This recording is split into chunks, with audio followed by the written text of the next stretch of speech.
Under Section 107 of the Copyright Act 1976, allowance is made for fair use for a purpose such as criticism, comment, news reporting, teaching, scholarship, and research.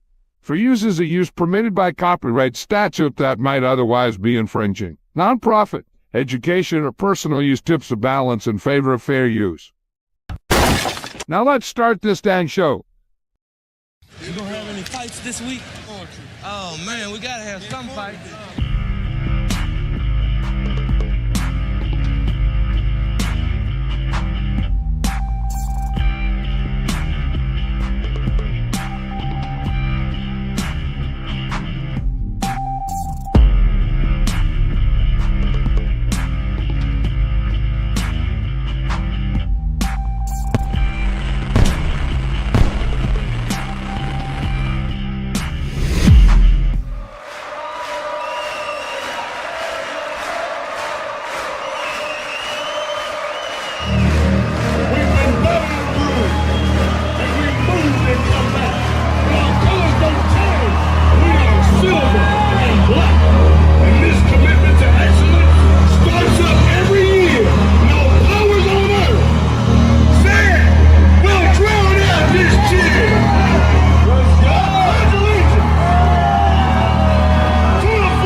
Pete, you guys were really over here aggressive in going for the 2-point conversion rather than settling for the tie. Can you just talk about that decision that you made there? I didn't even feel like it was much of a decision at all. I thought let's go for the win. Let's go win the game.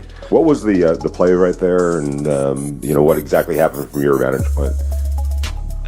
Tyler was wide open in the back of the end zone, and the play was perfect. And they tipped the ball. I didn't see who tipped it. I couldn't see that. I'm looking at Tyler. I think he catches to win the game. I thought we won a game because Gino went right to him. So it was exactly right. We just got the ball in the guy. Yeah, this was a really positive game in so many ways, and we're going to win the game with no time left on the clock, which is like perfect. And unfortunately, we couldn't get off the field in the second half. Our numbers in the first half were, we did great. And okay, how long was the field goal? Was it an all-timer? 68. Is that all-time? Yeah. For these guys in the freaking locker room, man, it just pisses me off that they have to, that's how it is. The all-time longest field goal in the history of the game and a missed extra point, there's a lot of positives. We played well. We did a lot of good things today. Our resolve about hanging tough and keep coming back and keep working to finish. The key drives, 3-4 times. The special teams returns. Raheem's returns were excellent and put us in field position where we could score from there. I think our tackling was really off. We tackled poorly for the day. I don't know we'll see the numbers and all that, but I think that was a difference for us on the defensive side. They didn't run the ball at all in the first half, and then they rushed for over 100 in the second half. That's so rare that happens, and I got to see the film and all that. But it wasn't a complex game. It was a very simple game in a lot of ways. And at the end of it, they did a nice job, and we did a nice job, and they wound up winning by a point. That's it. And so we got to get cranking. We got a game coming up Thursday night. It's how quick can we get turned around and get going? And so there's like the guys, and Max said it after the game. We know we're getting better. We know we have it in us, and so we just gotta keep hanging until we get it done.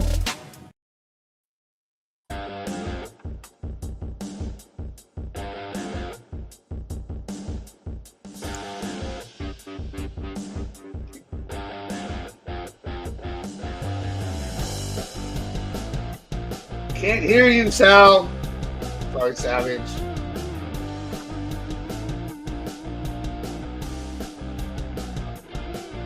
Can't hear you.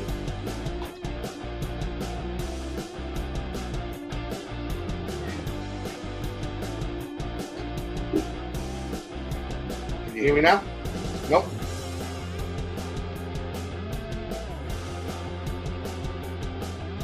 Go to the microphone setting. Peggy can help you. Is it on your box? Almost. Can you hear me now? Now we can freaking hear you. All right. Well, since we wasted our time with this stupid technology, let's just go into our favorite subject. Everyone's segment. Let's go do CMN News. Okay, here we go.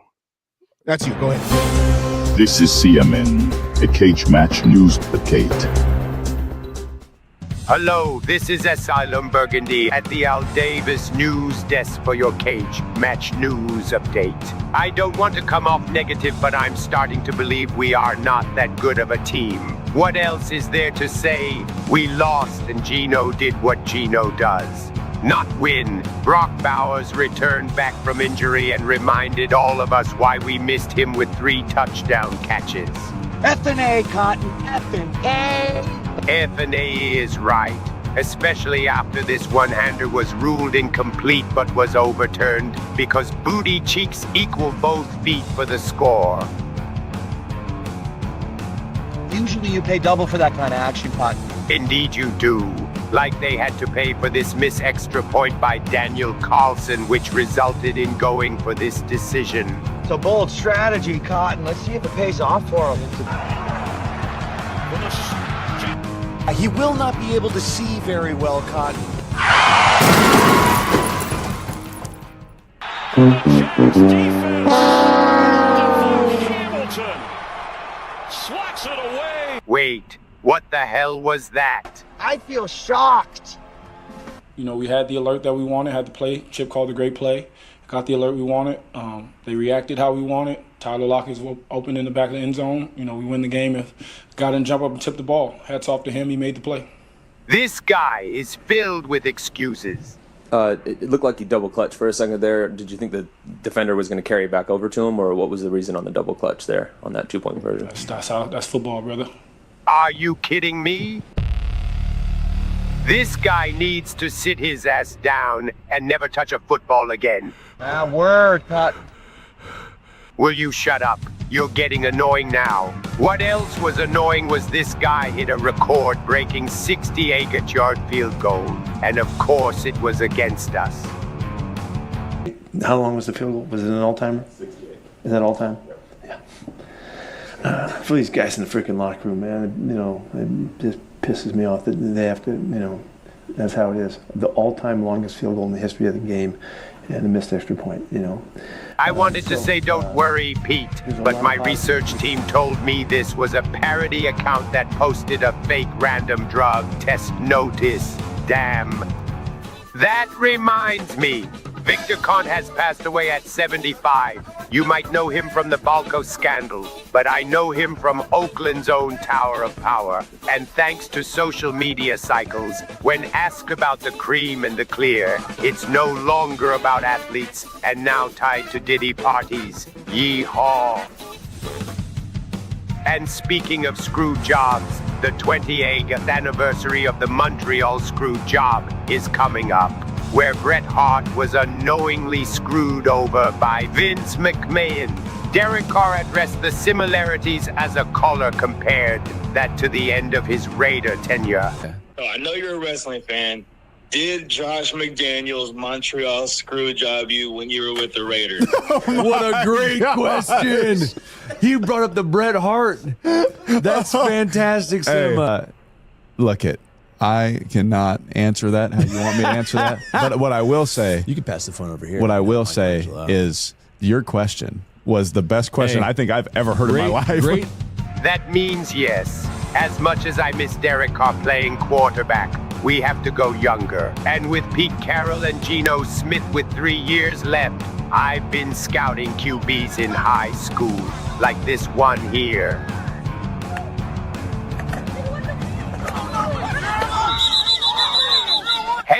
At least he'd be ready for our offensive line. And finally, the trade deadline ended, and once again, the Raiders were only sellers as Jakobi Meyers was sent to the Jaguars for a 4th and a 6th picks in the 2026 draft. It sucks, but we were ready. The Jets, however, surprised their fan base before the deadline. 2 first-round picks being sent to the Jets for Sauce Gardner. Do you think this is a reach for the Colts? Reach? A reach? This is robbery.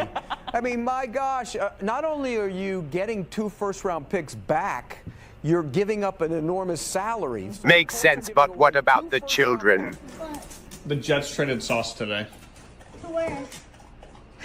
To where? No, it's okay. It's okay. I'll get you a different one. He went to Indianapolis, and they also traded. They also traded Quinn Williams. He did, but so did Sauce. No, I don't like the Jets. That did Quincy leave? No, Quincy's still there. No, it's fine. It's okay. I want the Colts now. Guess what? We got. Oh, somebody please! They got the children. Forget the children. We gotta prepare for a game Thursday night. Go Raiders.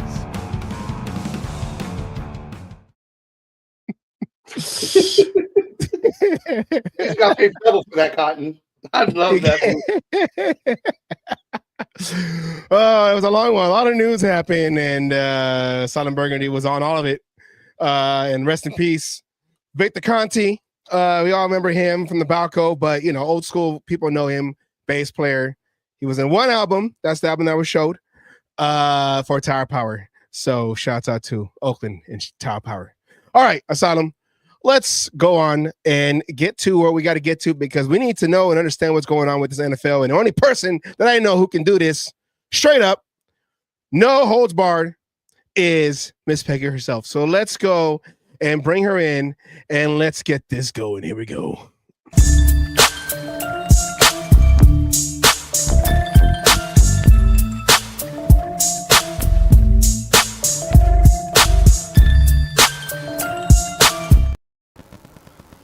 Hello, everybody.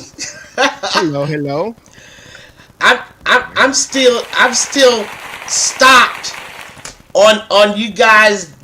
Once again, hitting on Gino when I want to just grab Carlson by his leg. I mean, really? A point after touchdown? You don't miss that. We're winning the game. We're not going into overtime. I mean, why is everybody focused on that play? And I think Gino was right. How you gonna know a guy gonna jump up? And they're like, oh, you should have thrown the ball higher. How did he know the guy was gonna jump? I agree with you all the way until the point his arms were up. Clutched. Before he threw the ball. Okay, so now he's supposed to throw every ball with the anticipation that someone on the D-line is going to jump, is going to put his hand up. He's supposed to throw the ball. He's supposed to throw the ball. He's supposed to throw his receivers open. He should know where the receiver is supposed to go. He had 2 wide receivers wide open. One Lockett, his best friend from Seattle, and then at the believe he had Jakobi Meyers could have scored 2 more points before he got traded to the Jaguars as a Raider. Well, we're just not having that kind of year, fellas. Now I already told y'all. We're just not going to have that kind of year. And somebody correct me. Were you guys the ones that told me that AOC was practicing? That he was, back, so to speak? Yes. So now, instead of Pickett and Cam Miller, now we put AOC. Am I to understand now that we have 3 possible replacements for Gino? Yes. Theoretically, okay. I just want to hear. See, I keep hearing this. I hate Gino. Gino's a bum. Take him out of there. We don't want to see him no more. But somebody got to play quarterback. So let's talk about that. Now, am I to understand y'all are ready to see AOC back behind center again? Oh yeah, yes, I was yes. ready to see him be. My goodness, absence makes the heart grow fonder, does it not? Well, actually, we're part of the only show left on YouTube that says, Team Ramrod, just say it, let's go. We're the only two, we're the 1 and 2 in the fan club for Aiden O'Connell. I just want to We've been the only ones calling for AOC since AOC was drafted. I mean, but you know what? Either way, you still got problems now, don't you? That's like taking the Mona Lisa, changing her smile, but not changing none of the paint or the frame or anything around her. Okay? You still got to deal with an O-line that, oh, by the way, has hurt AOC 3 times. That allowed him to be injured 3 times. And, of course, Minshew with the broken collarbone. And I keep saying Geno's an accident waiting to happen. I mean, we're still waiting. But I want to talk about who you're going to replace him with. So we're AOC people, okay? Any other suggestions? Well, we kind of briefly touched on it and going, and we know Pete Carroll is not this way. But yet again, let's go with the youth movement. Let's see what the young guys have. And that goes for QB2 as well. So that goes with Aiden O'Connell and Cam Miller. Those are our youth right there. Let's see what we got. It's not like the only part that these games matter at this point is where you're going to be when it comes time to draft in April. Right. I think it's in April this year. Whenever the draft is. That's the only thing that these games are going to affect. We're not in any kind of running. We're not mathematically out of anything. But in, a reality, we're going to come to reality here. We're out of everything. So let's see what we got with these youngsters that we have. Let's get them that valuable experience that comes from game time play, and get them, see what coaching up they need. See what let's get out of this practice mode. That's Pete Carroll's word right there. Practice mode, and see what we got, and get them the actual experience, full time game hitting, game speed experience. I mean, Savage, are we at that place now where we can just say to Pete Carroll, which of course he's not listening to us. I just want everybody in the audience to know he's not listening. But are we at that place where we can say, why not start plugging in new guys on that O-line for starters? Rodgers and Grant. I don't think if anyone told him. If anyone told him I don't know. It just seems like all these coaches that came in, Pete Carroll. I'll just say Pete Carroll. Okay, Pete Carroll, Brendan Carroll, and Chip Kelly. They all want their own thing. There's no compromise. Everyone is doing their own thing, all on different pages. And I don't care who says what to who. Ain't nothing gonna change because everyone's too proudful. They're in that get off my lawn stage right now, which I just hit 40 a few months ago, and I feel like I'm in that get off my lawn stage. That's life. And just and by the way, mix me a drink before you leave, right? Make sure you have it. But see, this is the thing that we have to look at in terms of Pete Carroll's coaching style. Now we're getting a real good feel. We already know he is very reluctant to allow rookies to play. That's the first thing. The second thing is... But yet, to that statement, though, he threw in Deontay Thornton and tried to force feed him the ball for the first, 5-6 games of the season? I mean, he did the same they did the same to Zamir. They let him play the first 4 as if they were trying to prove a point. This is why we don't want him. We're not going to keep him. I can't shake that thought out of my mind. I mean, what realistic chance does anyone have on that O-line anyone having it in that offense with the O-line that we have. You cannot see the true potential. We're not going to see it this year.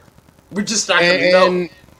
And it's like they don't switch out nobody. Caleb Rogers is still inactive for every game. Charles Grant still inactive for every game.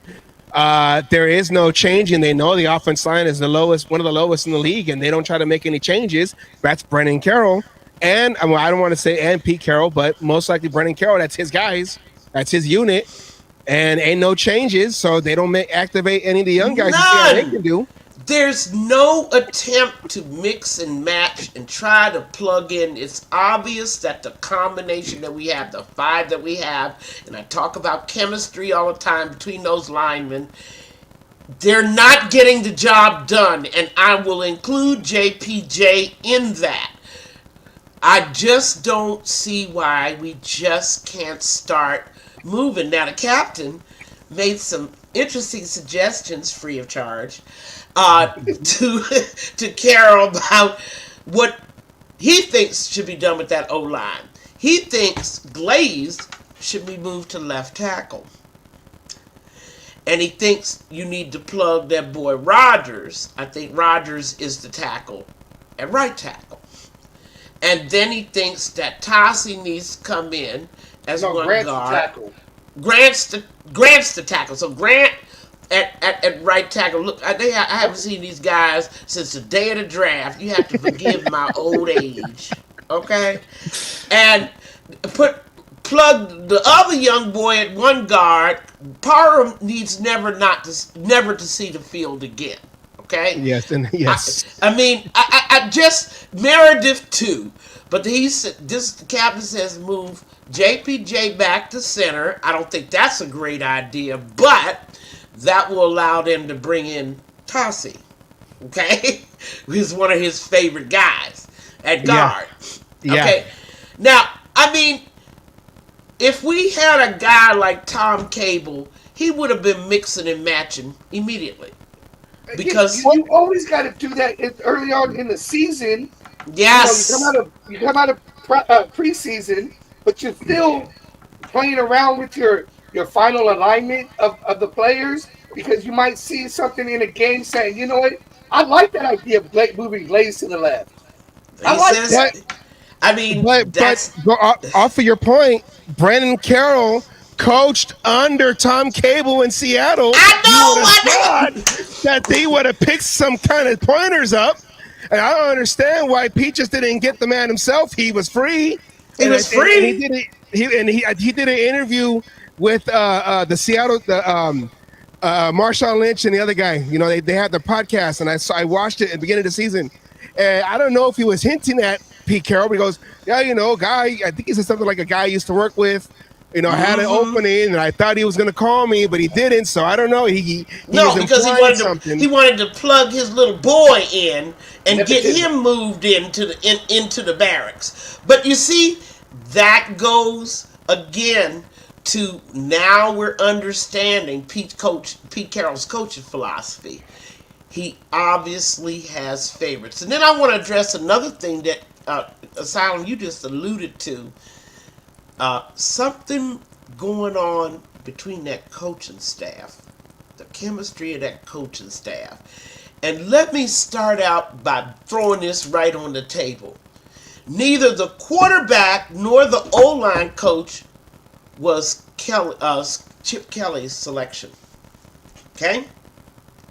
They didn't give Kelly a number one wide receiver, and they stuck him with a semi-pro O-line. Okay? What's Chip Kelly feeling out like about now, Asylum? I think Chip Kelly is trying to prove a point somewhere, just like everyone else is. Because we know Carroll is playing games with JPJ and stuff like that. We know Brendan Carroll. I don't know what point he's trying to make, other than he should be with Parham and not seeing the sideline of the fields and everything like that. And Chip Kelly just seems to be like, I don't get it. He sees that the running game could start off and help and work, the first 2 plays of the last game. But he won't call the running plays. He won't do it. But then all of a sudden you go 3 straight passes, and then you put the ball. Now you're behind, so we're going to do less running, get further behind, and less running, further behind, and you got a kid right now who has the most yards after contact. Exactly. So this is a kid who can run, with the bad offensive line. This is a guy who can get you positive yards even with a bad line, and instead, let's throw him the ball instead. Yep. But I'm thinking Chip don't have the quarterback that he wants. And Chip definitely doesn't have the O-line he wants. Look at that. And the most glaring stat from Sunday, Mostert, who's a very dangerous guy with the ball in his hands. Oh, by the way, 202 return yards on Sunday. Yeah. Didn't get not one carry. No. What is Chip thinking? What is going through Chip's mind? Is this some sort of rebellion against Daddy? Is he mad at Daddy? It seems like, I couldn't have said it any better than right there. It feels like it's 2 head coaches. It's like you got head coach A and head coach B, and they're butting heads to see who gets control of all this stuff. And instead of being, look, you talked about it the last time you were on, right? Our hierarchy. The guy in charge is supposed to be the GM with Spytek. These are your players. This is what I got you. Coach, do your job. Offensive coordinator, make plays for these damn players, And then when it comes to the coaching, you got head coach. Brendan's just doing as he's told, or not even as he's told, doing what he wants, because he knows Daddy's got his back. And no matter what he does, his job is safe. For Mark Davis to come in and fire Brendan, because that's the only way that's going to happen. Right. But no, that's not the only way. We're back to what I was talking about a strong GM. You see, all of the successful franchises, the GM charts the course. The coach's job is to prepare the team, get them ready to play every Sunday. His job is not to decide, Geno Smith's going to be my quarterback. And oh, by the way, I want you to sign him to a 3-year contract and pay him $66.5 million in guaranteed money. Right away, without seeing him play one regular season snap. A strong GM would not have allowed it. Okay? That makes no football sense. Especially when you know you've got some decision made. You don't have a number 1 wide receiver. Okay? You don't have not one all-pro on that O-line. And I know some feeble people still out here feebly arguing, oh my gosh, JPJ and Colton. No! Absolutely not. There is no one on that line that I can see with all-pro potential, because it would have shown already. If JPJ was of all-pro potential, then I should be able to theoretically run between Meredith and JPJ, right? Well, theoretically, but then now you're also putting out on this O-line, since we're talking O-line here, you're also playing a lot of players out of position. We have certain players that have their strengths and weaknesses, right? That's any player. Every player has their strengths and weaknesses. So instead of playing to these players or doing things to their strengths, let's go ahead and throw it into their weaknesses. Let's give Meredith, who's never played center before, let's go ahead and throw him at center because he's smarter than everybody else. What's that saying? What are we saying here?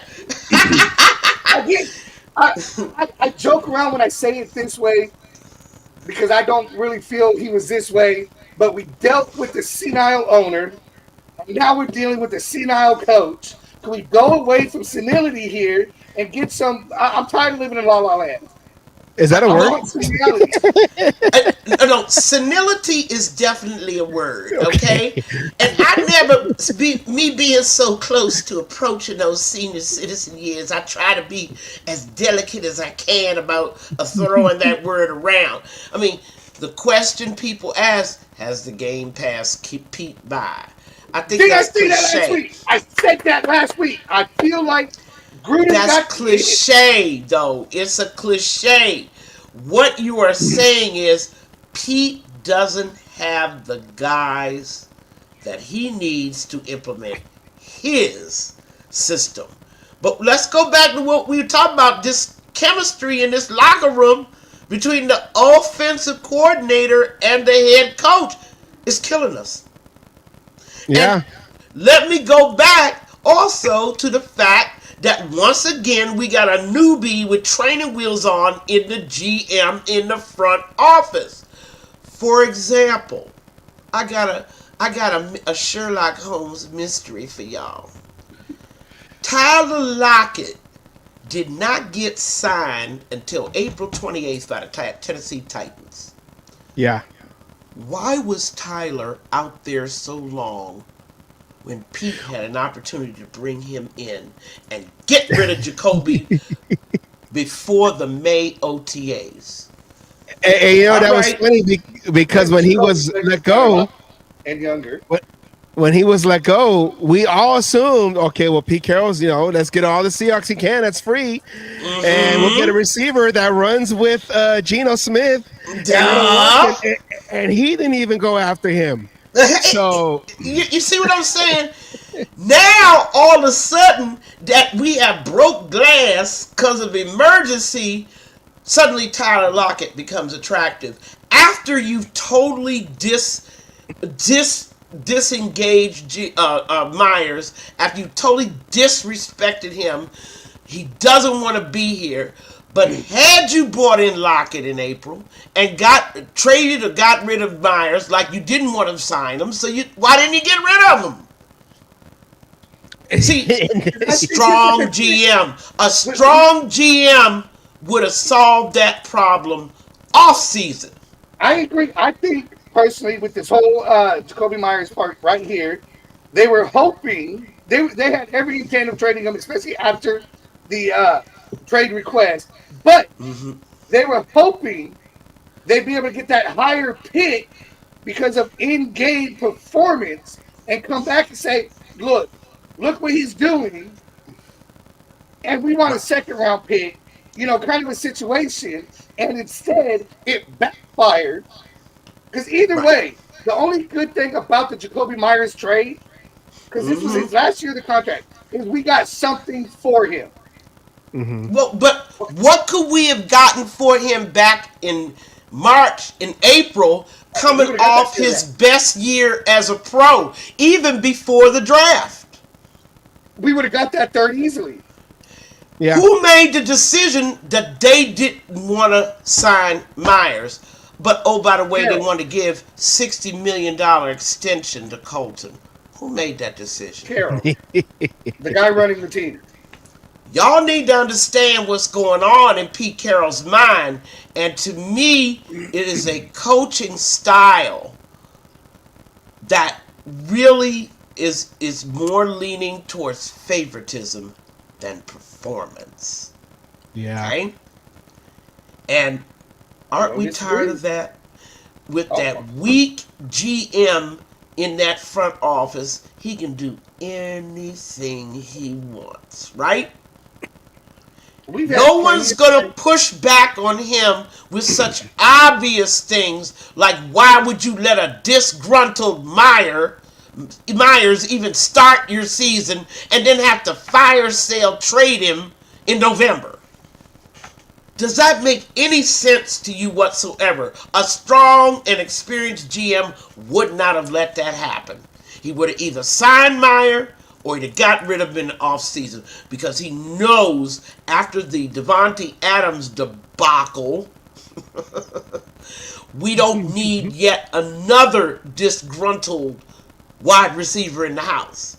But, oh, by the way, hi, Mom. And all, Mom. But, oh, by the way, now we're not only stuck with a disgruntled wide receiver, we've got a problem on that D-line. Another situation that should have been foreseen in the offseason once you decided to cut Wilkins. But what did we do with him? Waive him, cut him? We sure didn't trade him. He was right? Released his cause or whatever. Well, I know they put him on the PUP list at one time, and then anyway, he's off the roster and off the book, but he has appealed that, so that part is still pending if the Raiders will owe his guaranteed money or not. So that is what's in the balance of how much they're going to get for the cap when it comes to his guaranteed money. But a strong GM, after having seen Pete make that decision, would have said, okay, Pete, who are you going to bring in that's going to command a double team like Wilkins did for at least 5 games, as long as he was healthy? Who are you going to bring in that's close to or at an all-pro level? Because the reason we bought Wilkins in the first place was to help Max, right? To get those double teams off Max. Now, you got a bunch of guys Sunday. I'm sick of seeing this, and it's more and more. Not only did we have a pass rush, but between Booker, Lau, right? Wilson, Kuntz, and Butler, 11 tackles. Etienne was in the second and third level so fast. He didn't get stopped at the D-line level. He didn't get stopped at the linebacker level. The only linebacker that even halfway knew what was going on was Devin White, who had 16 tackles. But I'm sad to say that the rest, the next 2 highest tacklers were safety guys. They were safeties. Last line of defense. Correct. Before the end zone, right? So they had already busted through the D-line, already gone through the so-called linebackers who were jumping in the wrong gaps all day long. Landon Roberts. I could devote a whole show to him. But anyway, they threw every linebacker, but the kitchen sink in there. Eigenberg was even in there. Okay? Nobody could stop it at the second level. After they bust past the D-line, after he bust past the linebackers, the safeties and corners were forced to make tackles. That's what was going on Sunday. If we want to talk about why we lost this game, instead of focusing on the batted pass, we need to understand why the Raiders couldn't hold a lead all game long. Why? They also couldn't run the football, right?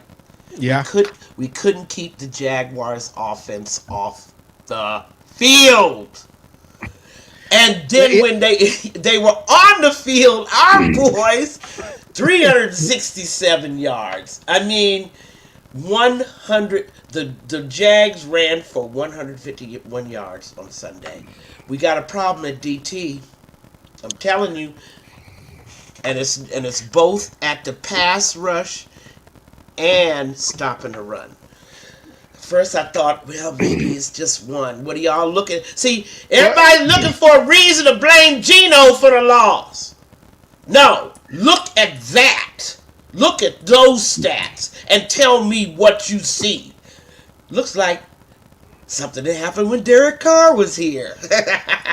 Well, and Derek Carr is, let's just say, the defense is now the Derek Carr of the Raiders, where with that defense, you know that they can win, but if they have a bad game, we ain't doing nothing. You want to talk about, when you talk about why a team loses a game, it's not just one play. Doesn't turn on that. Look at the madness, the time of possession.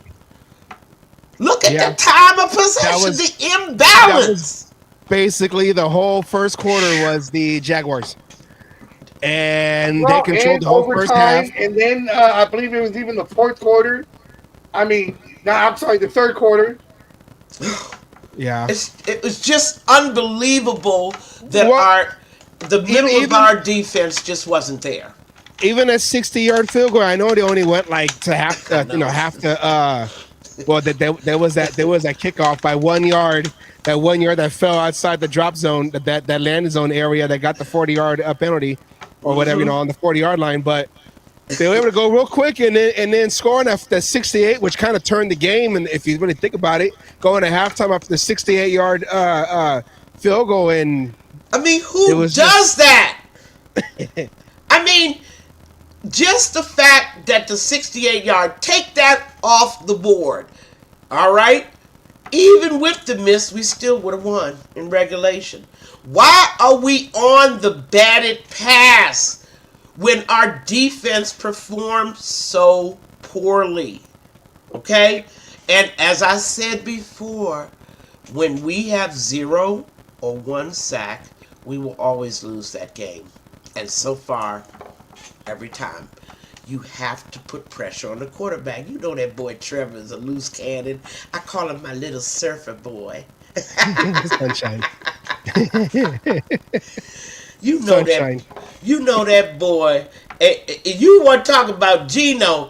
This is the man that threw 4 interceptions in the first half of a playoff game against the Chargers, remember? But of course, the Chargers being the Chargers, shooting themselves in the foot, they lost. But I still say that this is a problem that could have been foreseen when you made the decision to get rid of Wilkins. And I'm not sure we would have still not done without Wilkins, right, because of the injury. Yeah. I mean, we still probably would have. But there was no attempt to go out there and get me. I don't care if Calais Campbell is collecting Social Security checks. He's still better than any DT that we got in here now. Okay? or y'all calling him a defensive end, Calais Campbell. And then, of course, the trade deadline pass. Who gets Quinnen Williams? Dallas. The Cowboys.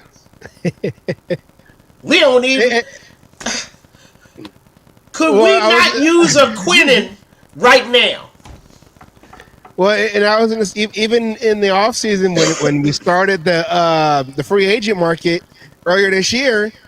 Kappa was really our only signing right off the bat, and then eventually we got Devin White, and then eventually we got what's his name from the Bengals that we ended up cutting 3 games anyway. Jermaine Pratt. Right. And you see, all those decisions do not give me. It's what you have when you have a rookie GM in that front office that does what he is told. See, the problem with why a rookie GM is such a bad thing for the Raiders is the network. The connections. When you're a GM with a lot of contacts, a lot of experience, you know a lot of players, you know a lot of agents, right? Assistant GM don't meet with the agents. Rarely. I mean, most of the time those agents demand to talk to the GM when they negotiate. And then they send their little minions in, right, to dot the I's and cross the T's after they've agreed in principle. To make the contract whole. But we've got a guy in that front office right now that can't secure us the talent that we need. Okay? And there is nothing we can do about it because we chased away arguably one of the best GMs, potentially. I still think Telesco was the guy we needed. He knew talent. Now, he may not have been good at choosing head coaches, but you already chose a head coach, didn't you? Tom Brady got to choose his head coach. He brought Pete Carroll in here, but Pete didn't want Telesco, now did he? He wanted somebody to do as he is told. Just like he wants Kelly to do as he is told. Just like he wants his son in there because his son will do as he is told. Now that's the way I see it. And we're talking about Pete Carroll's style. It's clear to me that he is one of those guys that doesn't particularly care for people talking back. What are y'all thinking? Solomon, what do you think? Yeah. I mean, what are you thinking about Pete? Yeah. Because I mean, I think my internet's going in and out right now. I think what I was hoping when we got Pete Carroll that we were gonna have Pete Carroll, Chip Kelly, and we were gonna have adults in the room, but I don't know. I don't know what's going on. This is worse. It seems like it's spiraling faster than AP and Telesco. And Telesco being the more, like you said, Miss Peggy, the 10 years with the Chargers. And before that, with the Colts. Yeah, with the Colts drafting Herbert for the Chargers and helping with what's his name? Say whatever you want about Telesco. That guy.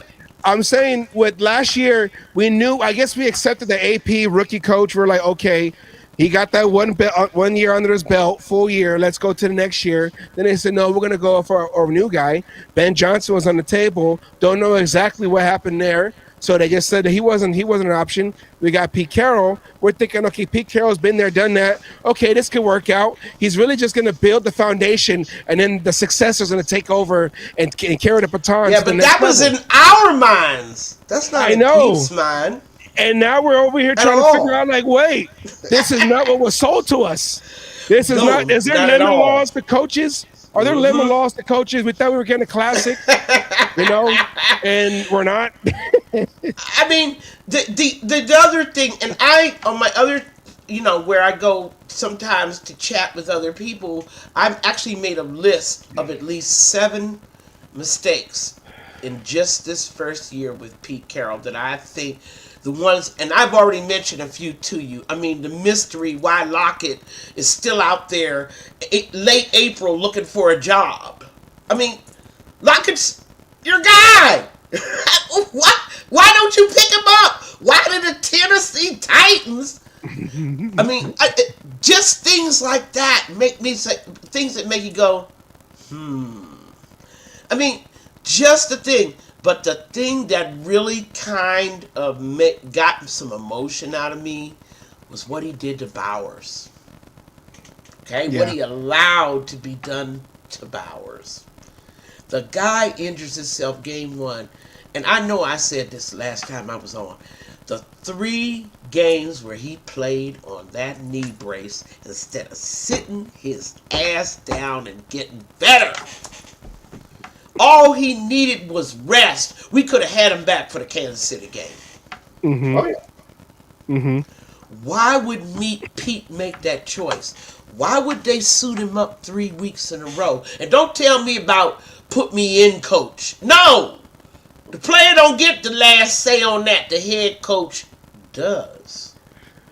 Maybe because he knows that that's the only way this offense is going to go is through Bowers. Not an injured Bowers? How come Pete doesn't know that? I mean, even after that first week after injury, when you saw he was ineffective because totally, he was getting beat on blocks. He couldn't run routes of more than 5 to 10 yards. He couldn't do no run after catch. He could barely get separation because he was injured, not hurt. Why in the world would Pete choose to take our most valuable commodity on offense? I mean, everybody's all smiles now because he's back. We could have had him back for Kansas City had Pete done the right thing. Yeah, and I got it for fantasy. So you got it for fantasy at Solomon Willie, don't you? I got it for fantasy. I'm all like, y'all was suffering, weren't you? You had to suffer 6 weeks, did you? Pete made you suffer 6 weeks instead of the 3 weeks that you would have had to bench him. He should have missed the 2nd, 3rd, and 4th games. Without a doubt, he should have just missed those games. And I bet you by the 5th game, he would have probably felt better, good enough to practice. And by Kansas City, he would have been ready to go.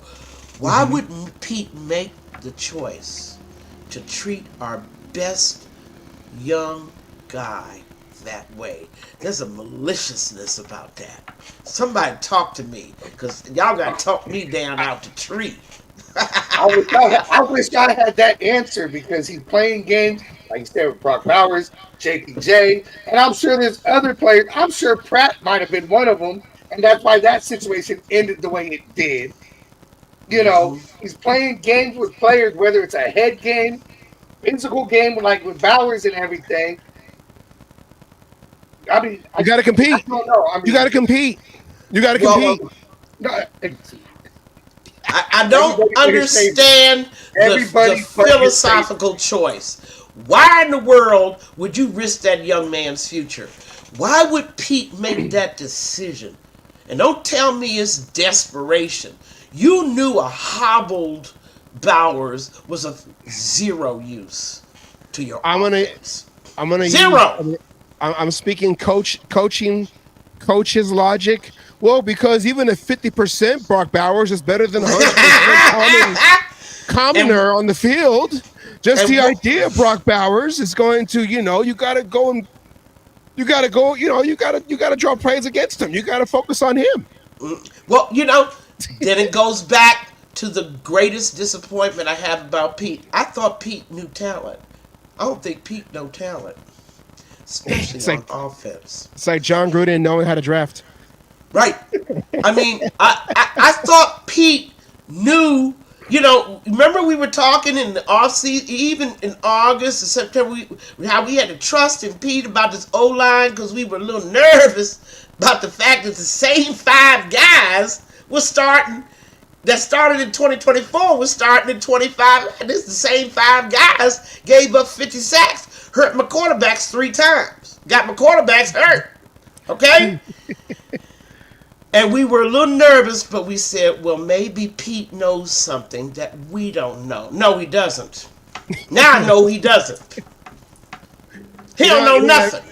You know that phrase where they say Pete has forgotten more football than we know? I think he forgot the wrong part of football. He needs to get that back because the part we know, I think he forgot. And I don't know.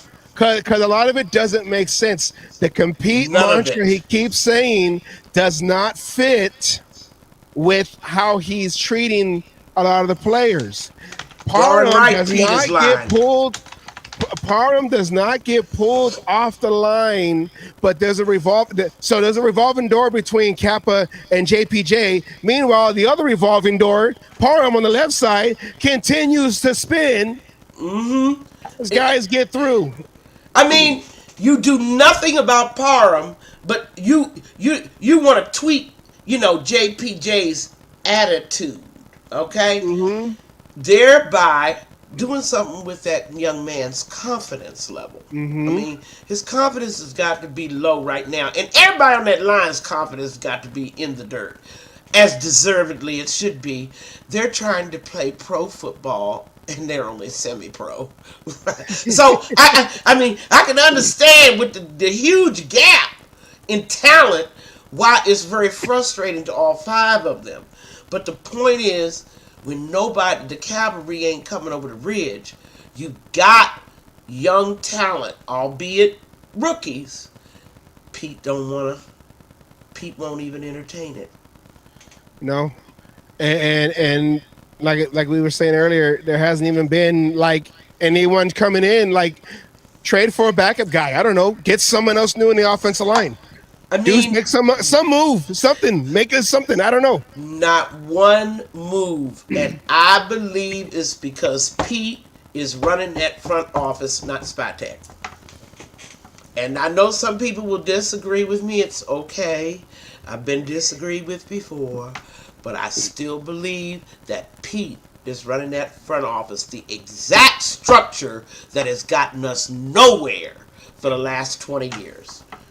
When you have a head coach, the head coach cannot run the front office. The front office is supposed to be a check and balance on the head coach. And we still persist in trying to run it. That's why they got rid of Telesco. Yeah. Now Spytek can't even bring us a decent offensive line. The trade deadline comes and goes. Do we bring anybody in? Nope. Nope. And then they're going to talk about, yes, we have a long-term strategy. We're going to assess our draft and the free agent market in 2026. Basically telling the Raider fans, forget about 2025. Okay? Well, at this rate, forget about 2026 too, because Pete won't play any of the damn people he drafts. So you want to draft in 2026, and then start experimenting with your 2025 draft picks. So everybody, I mean, we're gaining all these. We gain those draft picks for 2026 to be able to build more talent, right? You know, that's how you do it. A good team builds in the draft, but yet you're going to refuse to even attempt to play any of those players. Not a one of them. Regardless of where they're drafted. And the most visible sign, and see, this goes back to all this criticism everybody wants to heap on the quarterback year after year after year after year. I would think y'all would get tired of it, but no, it's become an Olympic sport among Raider fans to trash the quarterback. Okay, but look, I feel like giving out gold medals. I think I give out some silver medals too, and maybe next year bronze, because I'm sure you'll be trashing the quarterback next year too. But here we go with the wide receiver. Now look at the lay of land with wide receivers. Now that Meyers is gone, arguably your best wide receiver on the roster. It doesn't matter whether he's only a number 2. He'll never be anything more. He was your best receiver. Now he's gone. Tucker. Oh, I was like Tucker. Yeah, Meyers. Tucker. I can't even put Tucker in the conversation yet because there's so much potential to be unlocked in that young man. I don't know whether y'all agree with me, but we don't have the O-line or the quarterback to do it. Then who do you have next? Look at the lay of the land. You got Tyler Lockett, 33. Only thing about him is he and Geno know each other. But remember, they're playing in a Chip Kelly offense. Who's after them? Who's your next best receiver? Your inactive Dante Thornton, Jack Besh, who seems to be right now a second-round flop. Because either they're not giving him the ball, they're not giving him the options. He's not playing the type of position he wants to play. I don't know. I know he wants to be out. No, he wants to be a wide receiver, but they want to put him in the slot or vice versa, whatever it is. Like Asylum said, a lot of players play out of position. But as of now, he seems like a flop. Dante Thornton seems like a flop. I still believe in Dante Thornton. I want to see what Jack Besh can do. But after that, DJ Turner has been active. I don't know. I think he might be playing tomorrow. And a guy named Bachman, I believe, is showing up on the roster as well. But once again, because you don't have an O-line and your quarterback is struggling, and definitely if you have no run game, you'll never see a deep passing game. Not for the rest of the season. We have a potential one in Trey Tucker, but will Geno have the time to find him? And will Geno even be there? Maybe the best thing for Trey is for AOC to come back. But see, there again, we can't trust Pete. Who will he put in? He'll just put Pickett in there. I know him. I don't disagree with that. He'll just put Pickett in there. It just feels like it's a self-sabotage this year to be able to say, like you were saying, so you can turn around and say, see, I told you so, now let me do it my way. Right. And this tension between Chip Kelly and, I mean, if I'm Kelly, I'm leaving. Okay? Kelly has never been shy about walking away from scenarios. Look at the way he left Ohio State just like that. After winning a national championship, you think he'd want to. You say it that way, but I mean, even if I'm Carroll, you turn around and say, if I'm Carroll, you tell Kelly he's gone. Right. You don't want to follow my plan, and you want to, do what's going on. If you can't, I don't want to say conform, but if you can't become part of the team, then I'm going to just turn around and find somebody who can.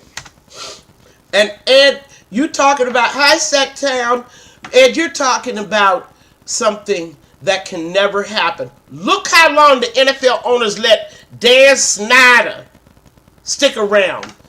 36 years. Okay? And it's been that long? Yes, we count I remember I live in Redskin territory. I'm daily reminded. Said it right, Redskin. And I'm telling you now, that man was the only reason that Snyder is gone. Was forced to sell that team because they caught him stealing from them. Okay? They let him do all this shady stuff. Breaking the law, stealing grants from city government, having cheerleaders and prostitutes up in the front office, right? Front office executives sending racist email. They let all of that happen.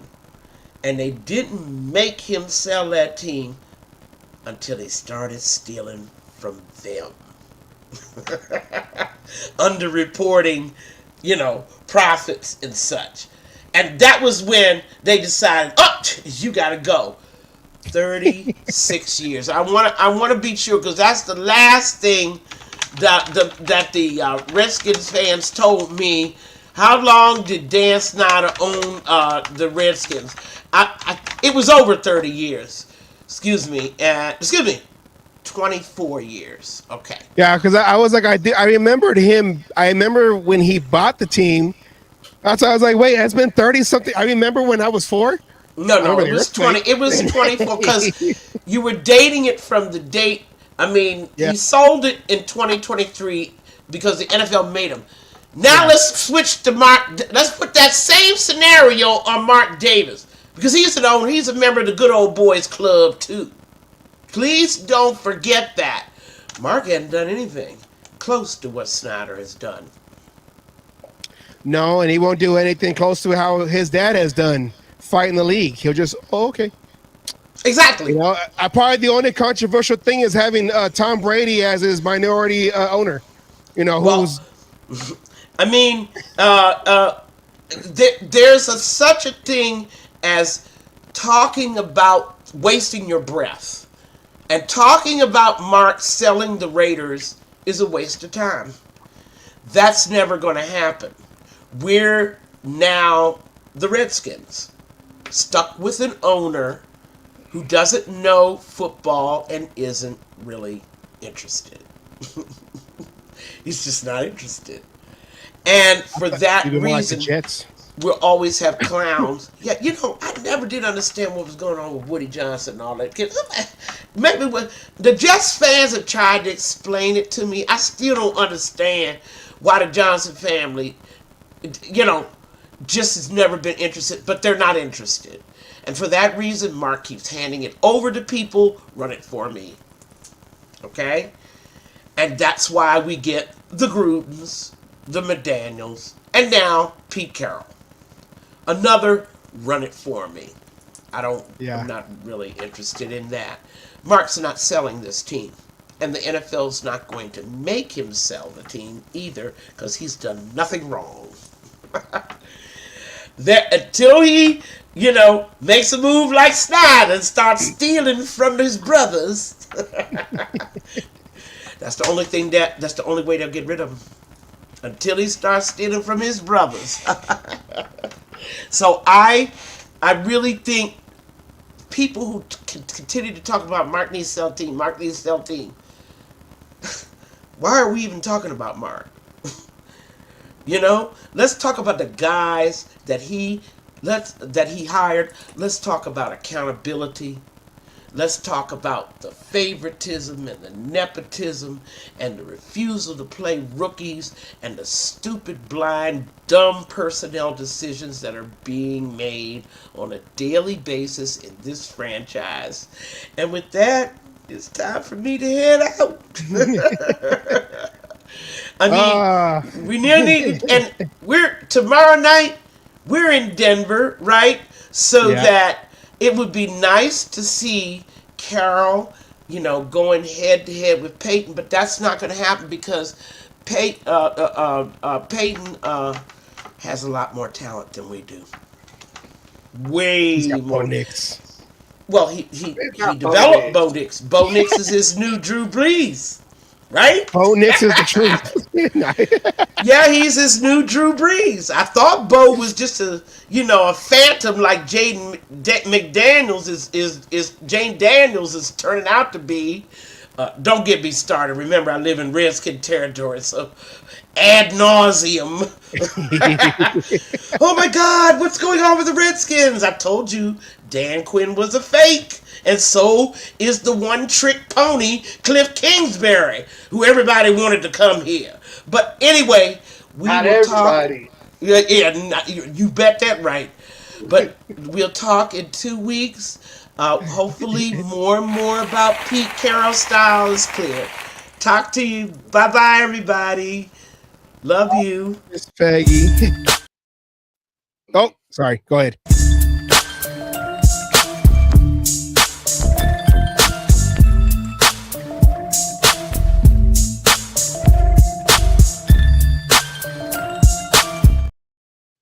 I've got one job and you keep trying to take it from me.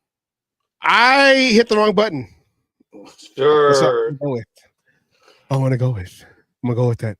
My mom says, have a great evening, Peggy. Miss Peggy coming on to the show and just, Miss Peggy is like the Soul Patrol. If you ain't ready, you're going to get knocked out. Okay. I had nothing clever to say. It's just straight up. You're going to get knocked out. That's it. Okay. Skip Thomas, Dr. Death. Assassin. Yeah. Villapiano. Okay. Just pop that's what she does to you. Okay. If you don't know your stuff. And, I don't want to say I used to be afraid of her. And I don't want to say that, but I used to be intimidated with, I don't know when this, but only took me like 3 seasons to grow some, so I can hey, Miss Peggy, hold on. I want to respectfully disagree. But if you think I'm wrong, it's okay. Able to be willing to go toe to toe with Miss Peggy. I only do one round. The only reason she's been on this show was there was one dumbass that's sitting here in the show was about to go head to head with her over a certain Raider player at the time. Yeah. Marcus Peters. That's we only say his name when we have to reference what helped out the show. And so we want to thank you, Marcus Peters, for your time with the Raiders in 2023. Your contributions to the cage match. Thank you very much. You might not know that you did something, but to us, we appreciate your effort or non-effort for the effort for us to get Miss Peggy. He was released right before that debate was going to happen. Who knows what could have happened? I don't know. We don't know. Yeah, who knows? I might have been the one fucking looking up from the mat. Who knows? And I was getting prepared. Don't get me wrong. I wasn't going to be coming in half cocked. I was getting prepared until that happened. I mean, yeah, and I can't wait till the Raiders. I can't wait for the Raiders to do something good for a change because I want to see. I would like to see a positive Peggy. Just but that's all of us though. That's all of us. I would love to do a show where, like, let's say five Wednesdays in a row of silent where we're like, man, that was a great game. The Raiders went and took care of business. They destroyed the Chiefs and they finally defended their home in Las Vegas. And in front of all those fans, I thought they can still come in here and take over our field. The Raiders went and embarrassed them 31-0. No, not yet. But we got an opportunity tomorrow to go to Denver and take care of business. And we will talk about that. The thing is, you could probably call this a trap game, but not the way that you're thinking. It's a trap game for the Broncos and not us. We're the trap. No, yeah, we're the trap. We're the trap. We're the trap. I mean, hopefully. We hold on. The Son, the Father, and the Holy Roller. Yeah. Yes. Hold on, I was trying to do something real quick because I still want to finish talking about this game before And I we head still have to. some disagreements with Peggy that, unfortunately, we don't get a chance sometimes with Miss Peggy, because when she's adamant about something, she lets it be known. And I agree with a lot of what she said, and it is on every other people. But you can put, that last play on Geno Smith, because at the point I was trying to make in there is it wasn't even the fact of the ball was tipped, anything else like that. We've seen it twice now this season where the defender's arms were up in the air ahead of time. I figured out how to solve that problem, though, where he likes to throw the ball into the defense's arms when their arms are already up in the air. It's not they put it up as the ball's being released. The arms are up as he's in the backward motion and still goes to release the ball. But I figured it out. What did they do in Major League with Rick Vaughn? They gave him glasses. What do you see in Geno Smith's pressers? He can't see the guy, the defender. No, he's wearing glasses. Put that man in some glasses. Yeah. And we might be able to see those fucking fat-ass arms and those offensive arms. I got fat, okay? He might be able to see the arms when they're up. We'll put little skull and crossbones on it and everything, just like Ricky Vaughn and shit like that.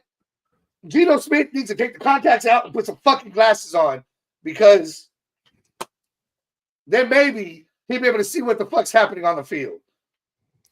Yeah, and that is a great point, because he just looks like I don't know whether he can't. Maybe that's what it is. Maybe that's what it is. He can't see the receiver, and he's just guessing, or he sees a jersey. Okay, I'm wearing black today, so I'm gonna throw it to the black. But then he don't see the white. Maybe there's some kind of color blindness, or he's farsighted, or no, he's nearsighted, because he can't when he goes far. I don't know. He can't see far away. Because he can't see far away, so I don't know. But that is a good point. That he can't. I don't know. But it is that it just seems like he can't see. He can't see. Well, and his timing. We've talked about it before. His timing, and I don't care with what receiver it is. Geno Smith's timing is, he's guesstimating exactly, because his timing is shit. There's a reason why he throws behind receivers every fucking game. You're supposed to lead your receiver, and constantly these receivers are having to slow down and reach behind them, and that led to some of these picks. Don't get me wrong. Mm-hmm. It's led to some of the interceptions and why he tied right now. He no longer leads the league. He's tied. So let's get that right. Is because his timing is so far fucking off. It's like everyone else is 1 Mississippi, 2 Mississippi, 3 Mississippi, and he's 1 alley, 2 alley, 3 alley. Yeah. Anyone who's played backyard football knows what I'm talking about. His timing has been off his whole career. Not even this season. It's his whole career. Look back with the Jets. Even with the Seahawks. Even with... I can't remember half the other teams he played for. Look back at his career, and his timing is constantly off. Yes. Sorry, I was trying to get this situated, and I got it situated. Yeah, his timing has been off. He's throwing behind receivers. He doesn't lead a receiver open. Like with the Tyler Lockett play in the back of the end zone. He broke out and was by himself. You had guys trying to cover the line, the goal line, and Lockett was by himself. And it's like if this offense is supposed to be a time, everything's on time. Whatever, you go back to pass. we seen quarter. Derek Carr used to do that a lot. Rich Gannon did that a lot. Well, everything was time back, 2-step drop, 3-step drop, and then I'm going to throw it. 1, 2, 3, throw. 1, 2, 3, throw. And throw where the receiver's supposed to be, not where he was. Yes. And again, you want to talk about that play, okay? A simple step to his right instead of double clutching like he did, which was brought up in that interview. A simple step to his right could have cleared those fucking that defensive lineman's arms, and he might have made that throw to where he was going. Apparently, it was the right read. It was.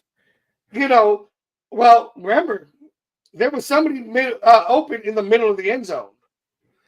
Yeah. And a simple step to the right would give you, again, we talk about timing. His tunnel vision is another problem. He stares down receivers. He does not scan the field. I get the offensive line does not give him a chance. So maybe you don't get to that third read. But 1, 2, right? Lock it. Center of the field's number 2. You release the ball there. You release the ball here. A simple step allows you both fucking throws and nobody in your face. Well, I got what I was trying to. I was putting it together right now, so I got what I was trying to do. But before we get into that, Asylum, you do have. Well, we all know who it is, but you do have an insane player. So I'm gonna need you to open up with your own intro as I. Say everything else. This time? Oh yeah, I'll stay away. Okay. All right, let's go into Asylum's insane playmakers. Here we go. Asylum's insane playmakers. Okay, I mean, it's plain and simple. There was only one guy. Everybody who had him in fantasy was loving it. I mean, it was Brock Bowers. He first came back from injury, and not only did he play, but the boy just went off. What was it? 133 yards, 3 touchdowns. Brock Bowers was Brock Bowering. Okay, we usually see his things there. Brock Bowers was Brock Bowering. I mean, he was the reason we were in this game. He was the reason I was 4 points away from winning in my other fantasy league. Okay, I mean, Brock Bowers proved it last year, and he's proving it this year. He could play with any quarterback and make any quarterback look good, and Geno Smith still found a way to look bad. But not taking away from Brock Bowers' performance. I mean, to come back a healthy Brock Bowers, this is the weapon you need right here in the game to be able to do what you need to do. I mean, he honestly is probably always going to be an Asylum's insane playmaker when it comes to this, because this boy is going to hold every stat in the NFL by the time he retires. He will be the best tight end. And the Raiders have had great tight end. Yep. But he's going to be the best to ever play for the Raiders and to ever play the game. Sorry, Kansas City. Kelsey's out of it here in the next 2 years. I was surprised if Kelsey and everyone's gonna be saying Kelsey who? Oh, I was saying I'm surprised. I'll be surprised if Kelsey comes back after this year, regardless of whatever happens to the Chiefs. Because of right now, the Chiefs, they're not right that far behind, by us. Okay, 5-4, 2-6. So the window is closing. And you talk about Brock Bowers. Let's bring that up again. The Brock Bowers stat right here: 12 receptions on 3 targets. There was that one where he was held by his arm and they didn't throw a flag on that in the goal line. Hold up, that was pass interference. I know, but there was one they didn't call, and that was part of the one right there. And then you got the one carry for 6 yards. I get it, but I don't understand it. But I get it. I guess you got a running back already. You drafted, but whatever. Compared to his 3 games, his 4 games before the injury, before they actually sat him down, 19 receptions. He was 7 away from that. 225 yards. He was only 100 away from that.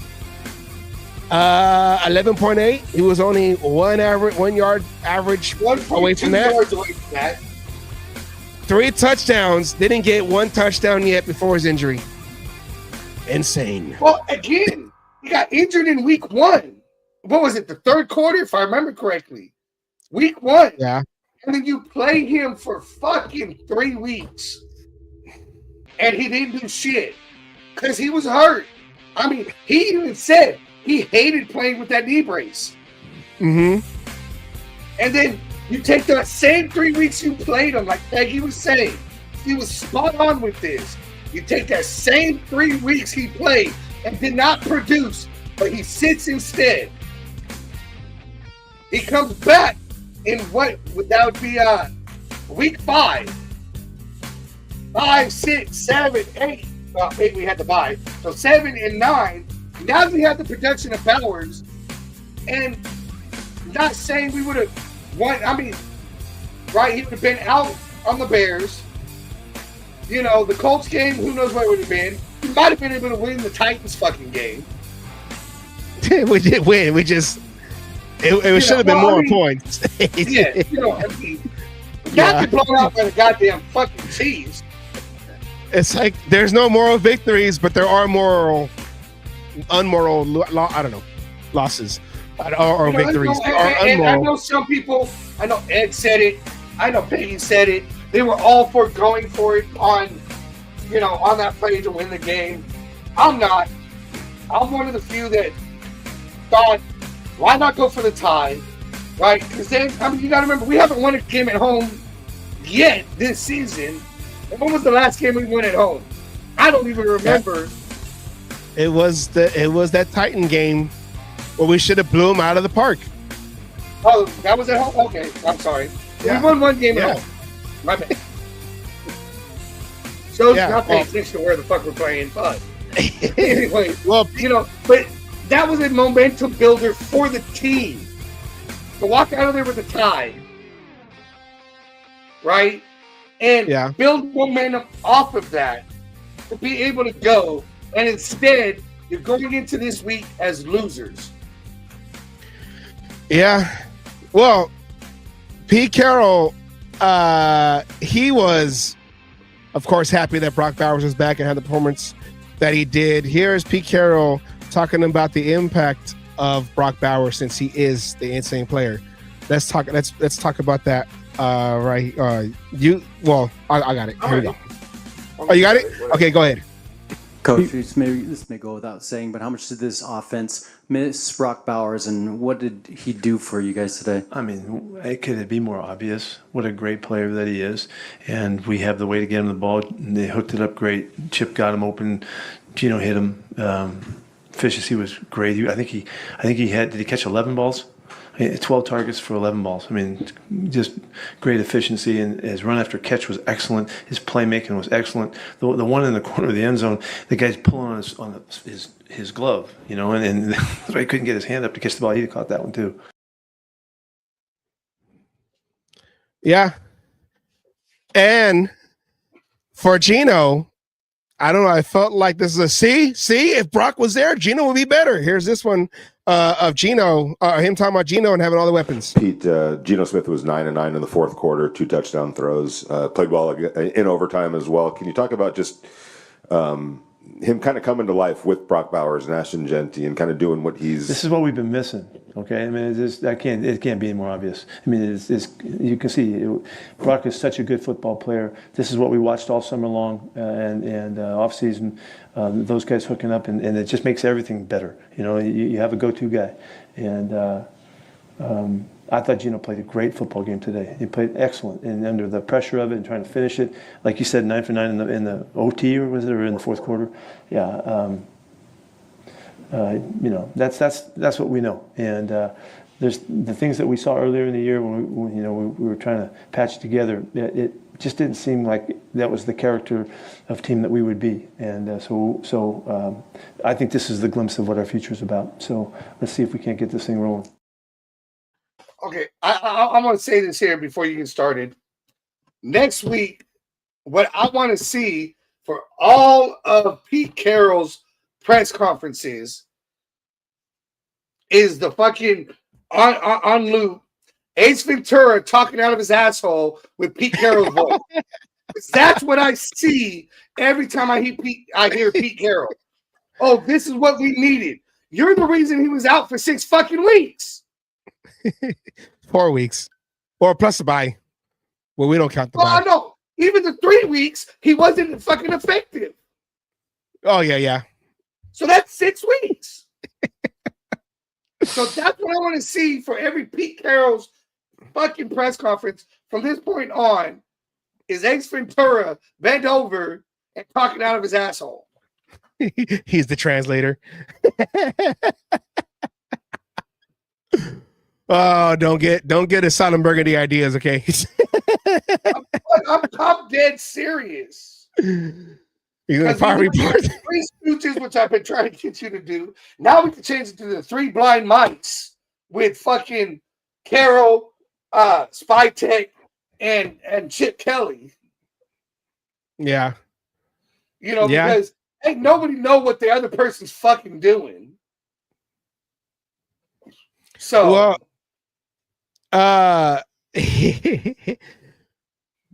Geno Smith, and you kind of saw part of that in the CMN, but Geno Smith talking about, I know you said a 2-point conversion. I get going for it for 2 because it's kind of like yeah. And now, if he was the first team to score, like the Jaguars, okay, do you go for 1 or go for 2? We're gonna go for 1 to have what should be the secured point. We missed that in that Brock Bowers butt cheek touchdown. And I was at the bar. Me and my girlfriend were at the bar. Me and Jessica were at the bar. And the bartender, he's a Raider fan, and he kept saying throughout the whole game, "Watch that come and bite us back. Watch that come and bite us back." And we were at that point where it was in that 2-point conversion. Brock Bowers with the touchdown pass, the back of the end zone with like seconds to go in the whole game. Because there's only one overtime, and that's you're tied. No playoff implications there. So it was like, okay, now this is the point that's coming. Are we going to go for 2? And I get it, because you can't go in there. Pete Carroll, he can't go in there at home. We can't. We come back. We get the answer back touchdown, and then okay, we're just gonna go for tie. And I get what you're saying. Like, how about just guarantee not a loss? You ain't going nowhere this year. Guarantee a no loss, then a loss. But it was the right play call. It was the perfect plague to that defense. And it's just the trigger man couldn't pull the trigger when he's supposed to. A little gun shy there. And Salam, I know about weaponry. So if you got a Glock that gets stuck, oh, you're shot. You're dead. So Oh, that's a completely different thing because it didn't get stuck. He wasn't willing to pull the trigger when he needed to pull the trigger. So for all the hunters out there, it's like that butt coming across your view. And you're waiting for that perfect, lineup. It happens, and you're like, no, it can get better. And he turns the other way and walks off. And you never get to take that shot. Or you take the shot, but now you just, it's just. I get what Anna's saying too, but if we all remember 2015, 2016? Seahawks, Patriots, 2-yard line, Marshawn Lynch. No, we're going to try to pass it. Oh, intercepted by the Patriots at the goal line, trying to catch him off guard. This was not the same situation, and I do believe Jency could have pushed it in too for giving another chance too, but that's not what they called. But the play that they called would have worked. But Asylum, I want you to play the video of Geno Smith talking about what he felt like, about the 2-point conversion and what he said and all that, whatever. So it's right there. It's called Geno 2-point. Yes. Can you walk us through the 2-point conversion? Yeah, they were in a three week. I mean, we knew they were being 3 week. That's their call down there. Sorry. We had the alert that we wanted, had the play. Chip called a great play. Got the alert we wanted. They reacted how we wanted. Tyler Lockett is open in the back of the end zone. We win the game if guy didn't jump up and tip the ball. Hats off to him. He made the play. It looked like he double clutched for a second there. Did you think the defender was going to carry it back over to him, or what was the reason on the double clutch there on that 2-point conversion? That's football, brother. You are nothing but garbage, yeah. Nothing but garbage. And I climb in the garbage can, because comparatively speaking, you are nothing but garbage. His arms were in the air for fucking 5-10 seconds. Look what I got, Asylum. I got a new toy here. Watch this. Let me draw Gino. Oh, is that a telestrator? Oh my God, look at that right there. Watch this. If she's still watching. Hi, Mom. Okay, anyways. Let's look at this case, Asylum. Let's look at the play and see what Geno Smith was talking about. Well, you know, the guy made a great play, blah, blah, blah, blah, blah, blah. Okay, look at, okay, let's watch the play, okay? Let's watch the play. Here we go, Geno Smith. And everything that you said earlier is going to be proven in the evidence right here. Oh, the guy jumped up, you know, whatever. Oh, darn, he made a great play. He jumped up. He timed it perfectly. It seems like all these defensive linemen know how to time it perfectly, right? Now you see over here, Tyler Lockett, no, wrong guy. Tyler Lockett was right open right there. Okay, let's rewind that, okay? Look, who else is open? I know. You got him open. He was just getting open right there. He was getting away, that window right here. He was just getting open right there. JT in the corner of the end zone. JT was open right there. Oh, yeah, look at that. You had 3 options right there. But Asylum, okay, let's go to the other angle. Let's look at your offensive line, okay? Let's look at your offensive line, all right? Now, look, they're scrambling on defense right now. They didn't know what the fuck they were doing there, except for the 4 that were there. Now, look at your offensive line, okay? You got 4 rushing in. Okay, you saw Brock Bowers release. He's releasing right here. He came off. He got him here. Parham and Jordan got him here. You know, JPJ got him head on. Got his guy. And DJ Glaze got him head on. So look at that pocket. Look at that pocket. Now, here it is right here, Asylum. Look at Mr. Gun Shy right here. Okay. Oh, look at that. See, as a defensive lineman here, you're looking at the quarterback. When you see him looking like he's about to go up. What's he doing? He's looking at his eyes. Where did Geno look the whole time? You can rewind it all the way back to going. From the time of the snap, he was looking in the same place the whole fucking time. Okay, yeah. Over here, this side doesn't matter. This side doesn't matter because we're looking here, right? That's it. That's it. And the whole time locking eyes, and we got that view. But I just want to show you that you can't blame the offensive line because they had, look at that clean pocket right there. Unfortunately, this guy was timing on the first movement of his arm. This guy was, and when he saw, because you know he's seeing between 2 guys right here. Welcome. Okay. Thank you for spending your lunch break with us, Vincent. What up, Vincent? How you doing? And then he saw the clutch, so he's jumping because he knows he's about to throw. And I bet you, Asylum, they tell you that in game film. That's your. Yeah. If you see him clutch, he's about to throw. And you know who didn't like that? I'm gonna go old school. Do you know who didn't like a quarterback who did the throw? Do you know who hated that? Old school. I do, and fucking, I'm trying to remember now. Now that I'll give you a hint. The quarterback, and I believe the quarterback for those Raiders, wore number 7 also, and he came via trade from a team that no longer exists. 1970, 1980, okay? Pastorini used to. Yes, okay, you're right. And Gene Upshaw said, we just, when we hear that ball, We think, oh, he threw the ball already, and we turn around, the ball hasn't left yet, and now broke his leg. Enter in Mr. What's that called? When your whole career turns around and comeback player of the year and Super Bowl champion Jim Plunkett. All right, Asylum. Now let's look at the alleged man in the air. Okay, man in the air. Okay, here we go. That's the play. Okay, here we go. This is the view that they showed on TV. Now you saw the pockets forming. Okay, you saw the pockets forming.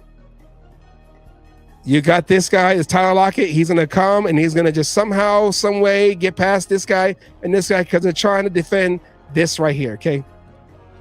So you're looking back, and like you said, here comes Genty. It'll be wide open right there. Anna said, too, Genty was right there. Man, she said give him the ball, but even if he did, but he did have a right here. I know people can't see me circling because I don't got a telestrator. But you got freaking Jakobi right here, about to cut right here and be open. Yeah, and he's coming this way, and he's coming this way, and these guys are trying to figure out where did Brock Bowers go? We got to make sure because he killed us throughout the whole game. Yeah. Now you're probably exactly right there. Okay, so let's look. Okay, Bowers is right here. Okay, that's Bowers. He's going. Now they're all trying to look at him. Technically, right here, screw looking over here, where Gino's looking right now, you could throw it to Meyers right here. Right here. No, not even right there. You could throw it lead to him open. Yeah, lead him open, but you could throw it to him right now. Look, that's like the defender don't have his goddamn arms up. Yeah. But he didn't even look that way. Now, this is the double clutch that they were talking about in the press conference. Well, that's football, brother. That's football, brother. Okay. And we talked about this, and I brought this up in the game a few weeks ago where he did that. Hesitate. I got to take an extra step. And everyone's now in position because we keep saying is that 1 second, that split second in football is an eternity. Okay? Yep. So, double pump. Open, right there. Double pump. Open. Double pump. Double pump. Let's zoom out. Let's zoom out. Let's zoom out. Let's zoom out. Let's zoom out. Right here. That's your open guy. This is your open guy. He will come in and then bang right through there. Boom. Right there, okay?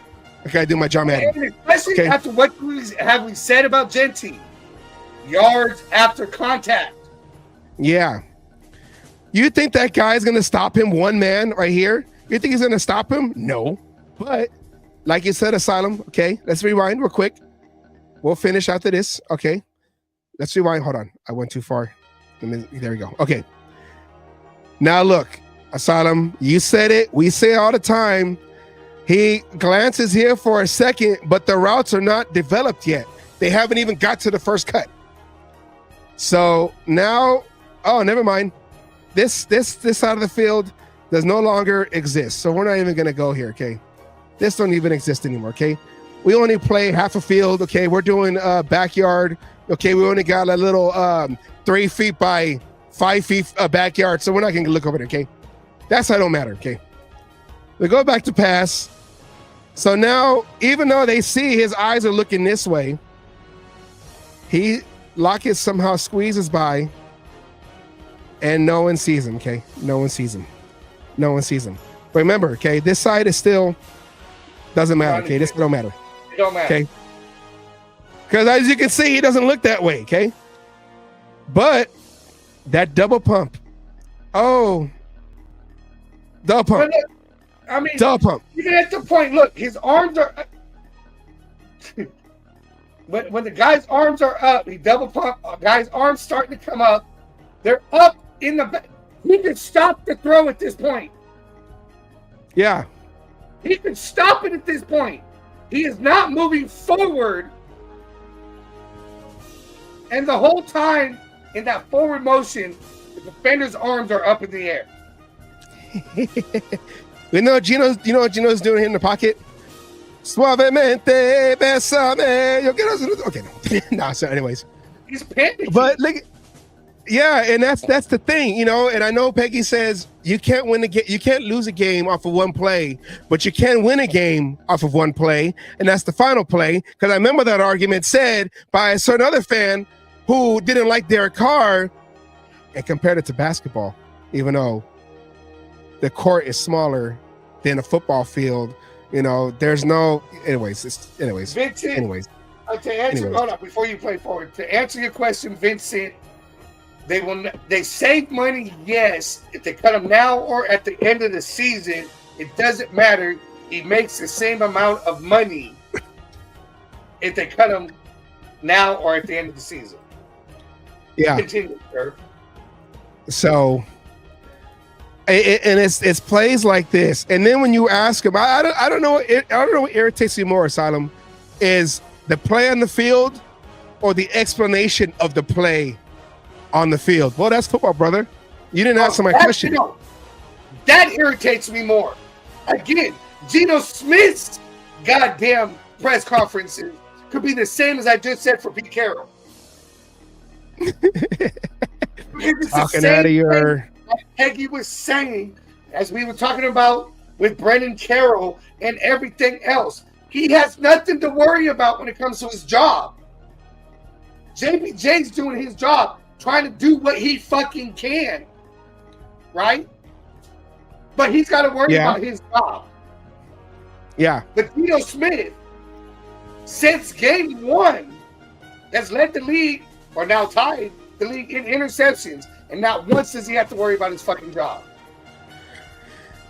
And I mean, and it's like, it's simple stuff like this. Like, look at, okay, Solemn, right here. Look at how wide he is. There was nobody. They forgot he was on the team. Jakobi. Yeah, Jakobi, right here.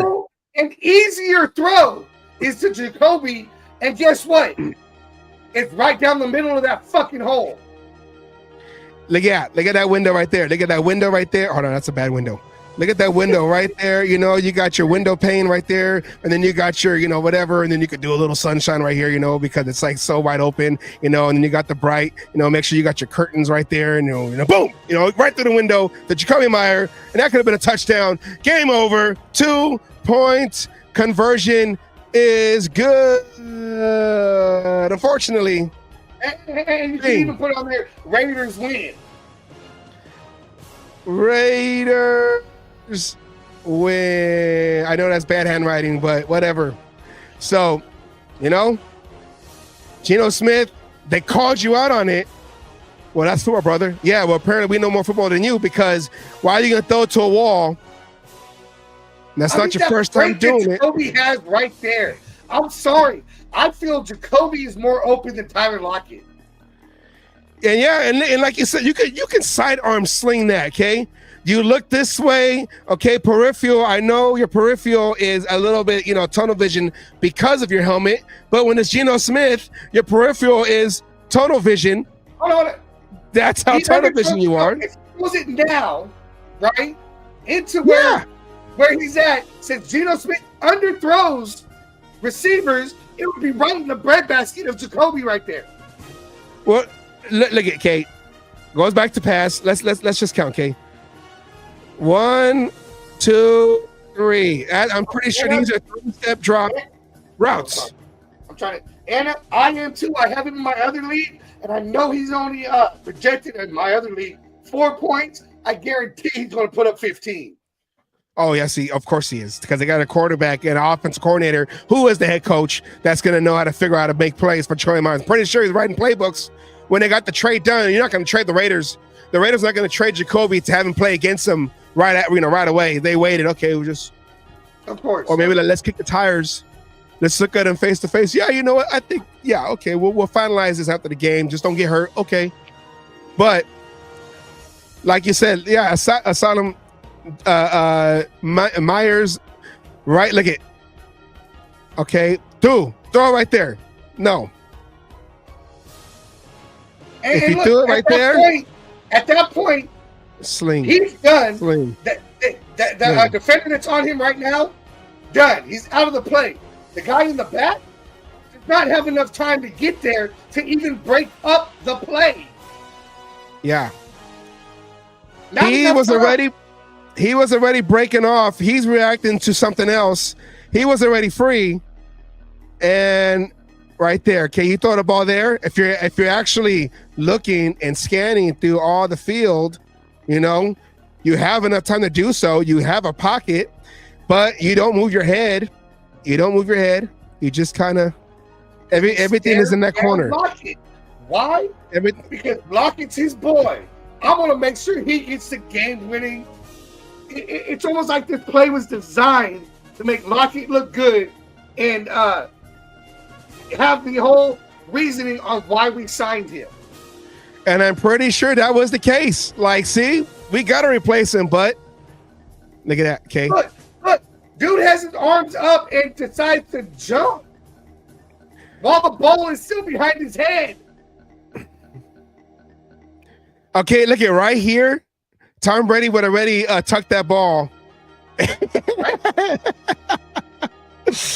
But look at the guy's already at full extension. And then you turn around and said he made a great play. And look at the ball is not even trying to go over his head. Look at that. Look at the trajectory. Look at the angle of the ball and everything. In all honesty, with the way it's going, would it have made it to Tyler Lockett in the back of the end zone where he was at? Let's see. If you you shouldn't throw a fastball. If you trying to throw a fastball, boom. Because he was coming here. Yes. That fastball would have went boom to that guy. INT. Number 12. Leading the league instead of being tied. Yes. How many? Speaking of, well, I was going to say, how long do we got to beat this dead horse? Because we got to talk about the horses we're going to face tomorrow night. I think we made our point and had fun with your telestrator. I did. Like, you watch me draw Snoopy. But Snoopy. But did a hell of a job there with the telestrator. It is obviously going to be a new feature, and I'm going to have to learn how to not use it, but explain what I want done to my co-host here to be able to, illustrate what I'm trying to go for. But it looks like we got a telestrator now, guys, and welcome to the new and improved cage match. Thank you. I tell you, we're over here trying to change the game everywhere. Okay, change the oh god. Game. Okay. That was a terrible team. Game. Boom. All right. That is you are nothing but garbage, Geno Smith. Nothing but garbage. And I agree with Peggy to the point. Yes, we make the fucking the kick, it changes the game. We would have won by 2 points because we weren't trying to go for the 2-point conversion that we didn't get the other time in the game. Yeah. So, I mean, you can look at things. And yes, Carson gets some heat on him for this loss for missing an extra point. But this is football, and extra points are missed a lot in this current game of football. Hey, Asylum. It's football, brother. It's football, brother. Yeah, right. Exactly. That is Geno Smith. I'm going to play. Here we go. Nothing but garbage, yeah. Nothing but garbage. And I climb in the garbage can because comparatively speaking, you are nothing but garbage.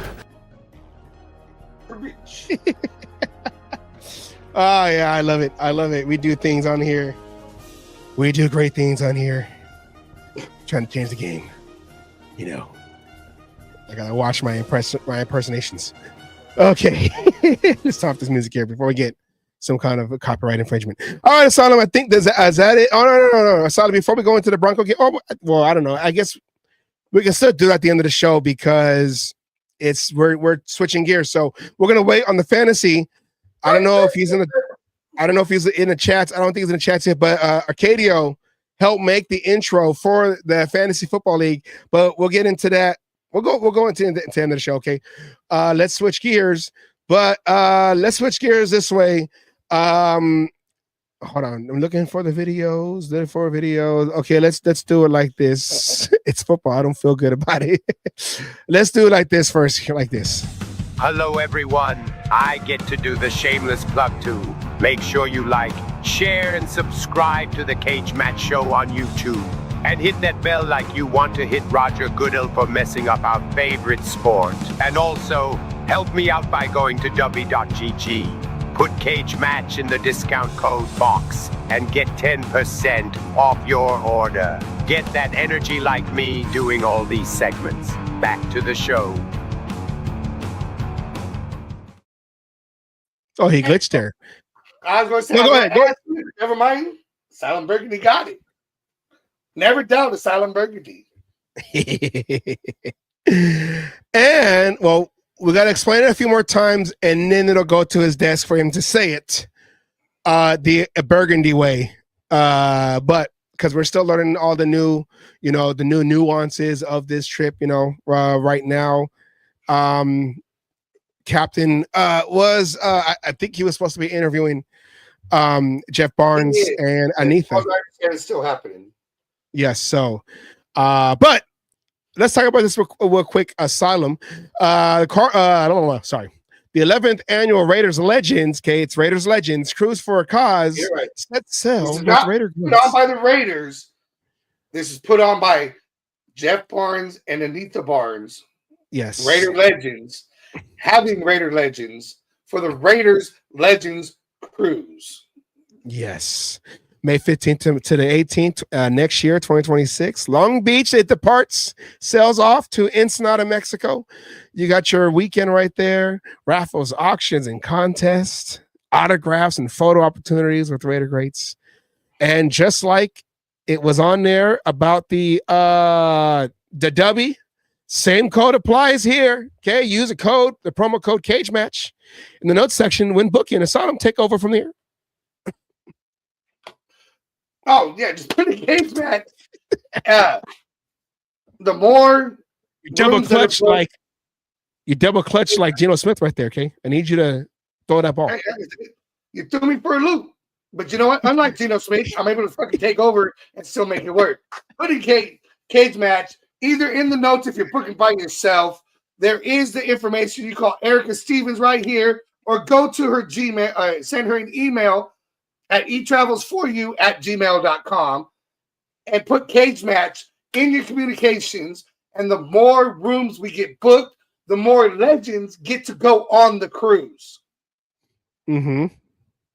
So, I mean, this is the thing. I've done the Ensenada cruise. The only difference between this cruise and my cruise is they are not stopping at the Catalina Islands.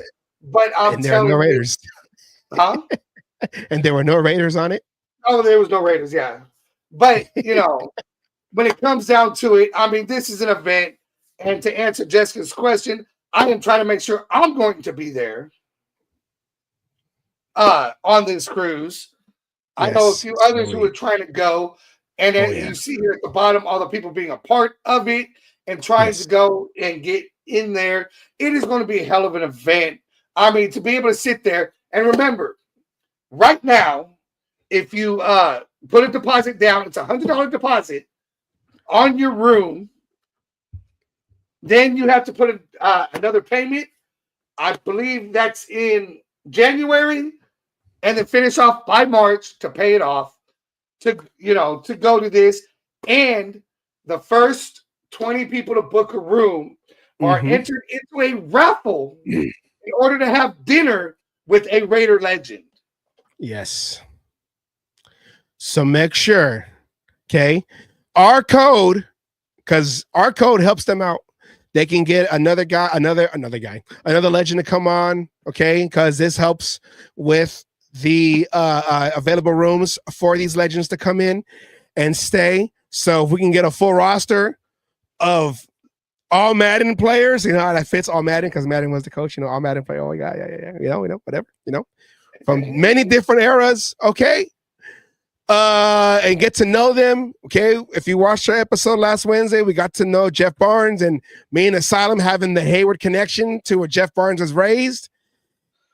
You know, it was fun. So check that out. That was a great conversation. So check that out. Okay, Asylum, before we let's take a break. Us will take a break, but not the show take a break. Speaking of Burgundy, let's have him just run through those news, whatever, CMA news. Let's have him do all that right now, and then we'll switch gears to the Friday edition of the Raider on when, you know what I mean. Here we go. Let's play CMN. This is CMN, a cage match news update. Hello, this is Asylum Burgundy at the Al Davis News Desk for your Cage Match News Update. I don't want to come off negative, but I'm starting to believe we are not that good of a team. What else is there to say? We lost and Gino did what Gino does. Not win. Brock Bowers returned back from injury and reminded all of us why we missed him with 3 touchdown catches. F&A, Cotton, F&A. F&A is right, especially after this one-hander was ruled incomplete but was overturned because booty cheeks equal both feet for the score. Usually you pay double for that kind of action, Cotton. Indeed you do. Like they had to pay for this missed extra point by Daniel Carlson, which resulted in going for this decision. It's a bold strategy, Cotton. Let's see if it pays off for him. He will not be able to see very well, Cotton. Jags defense. Hamilton swats it away. Wait, what the hell was that? I feel shocked. We had the alert that we wanted, had the play. Chip called a great play. Got the alert we wanted. They reacted how we wanted. Tyler Lockett's open in the back of the end zone. We win the game if guy didn't jump up and tip the ball. Hats off to him. He made the play. This guy is filled with excuses. It looked like he double clutched for a second there. Did you think the defender was going to carry back over to him, or what was the reason on the double clutch there on that 2-point conversion? That's football, brother. Are you kidding me? This guy needs to sit his ass down and never touch a football again. Word, Cotton. Will you shut up? You're getting annoying now. What else was annoying was this guy hit a record-breaking 68-yard field goal. And of course it was against us. How long was the field goal? Was it an all-timer? 68. Is that all-time? Yeah. For these guys in the freaking locker room, man, it just pisses me off that they have to, that's how it is. The all-time longest field goal in the history of the game and a missed extra point, I wanted to say don't worry, Pete, but my research team told me this was a parody account that posted a fake random drug test notice. Damn. That reminds me. Victor Khan has passed away at 75. You might know him from the Balco scandal, but I know him from Oakland's own Tower of Power. And thanks to social media cycles, when asked about the cream and the clear, it's no longer about athletes and now tied to Diddy parties. Yee-haw. And speaking of screw jobs, the 28th anniversary of the Montreal screw job is coming up, where Bret Hart was unknowingly screwed over by Vince McMahon. Derek Carr addressed the similarities as a caller compared that to the end of his Raider tenure. Oh, I know you're a wrestling fan. Did Josh McDaniels Montreal screw job you when you were with the Raiders? What a great question. You brought up the Bret Hart. That's fantastic, Sim. Look it. I cannot answer that how you want me to answer that. But what I will say, You can pass the phone over here. what I will say is your question was the best question I think I've ever heard in my life. Great. That means yes. As much as I miss Derek Carr playing quarterback, we have to go younger. And with Pete Carroll and Geno Smith with 3 years left, I've been scouting QBs in high school, like this one here.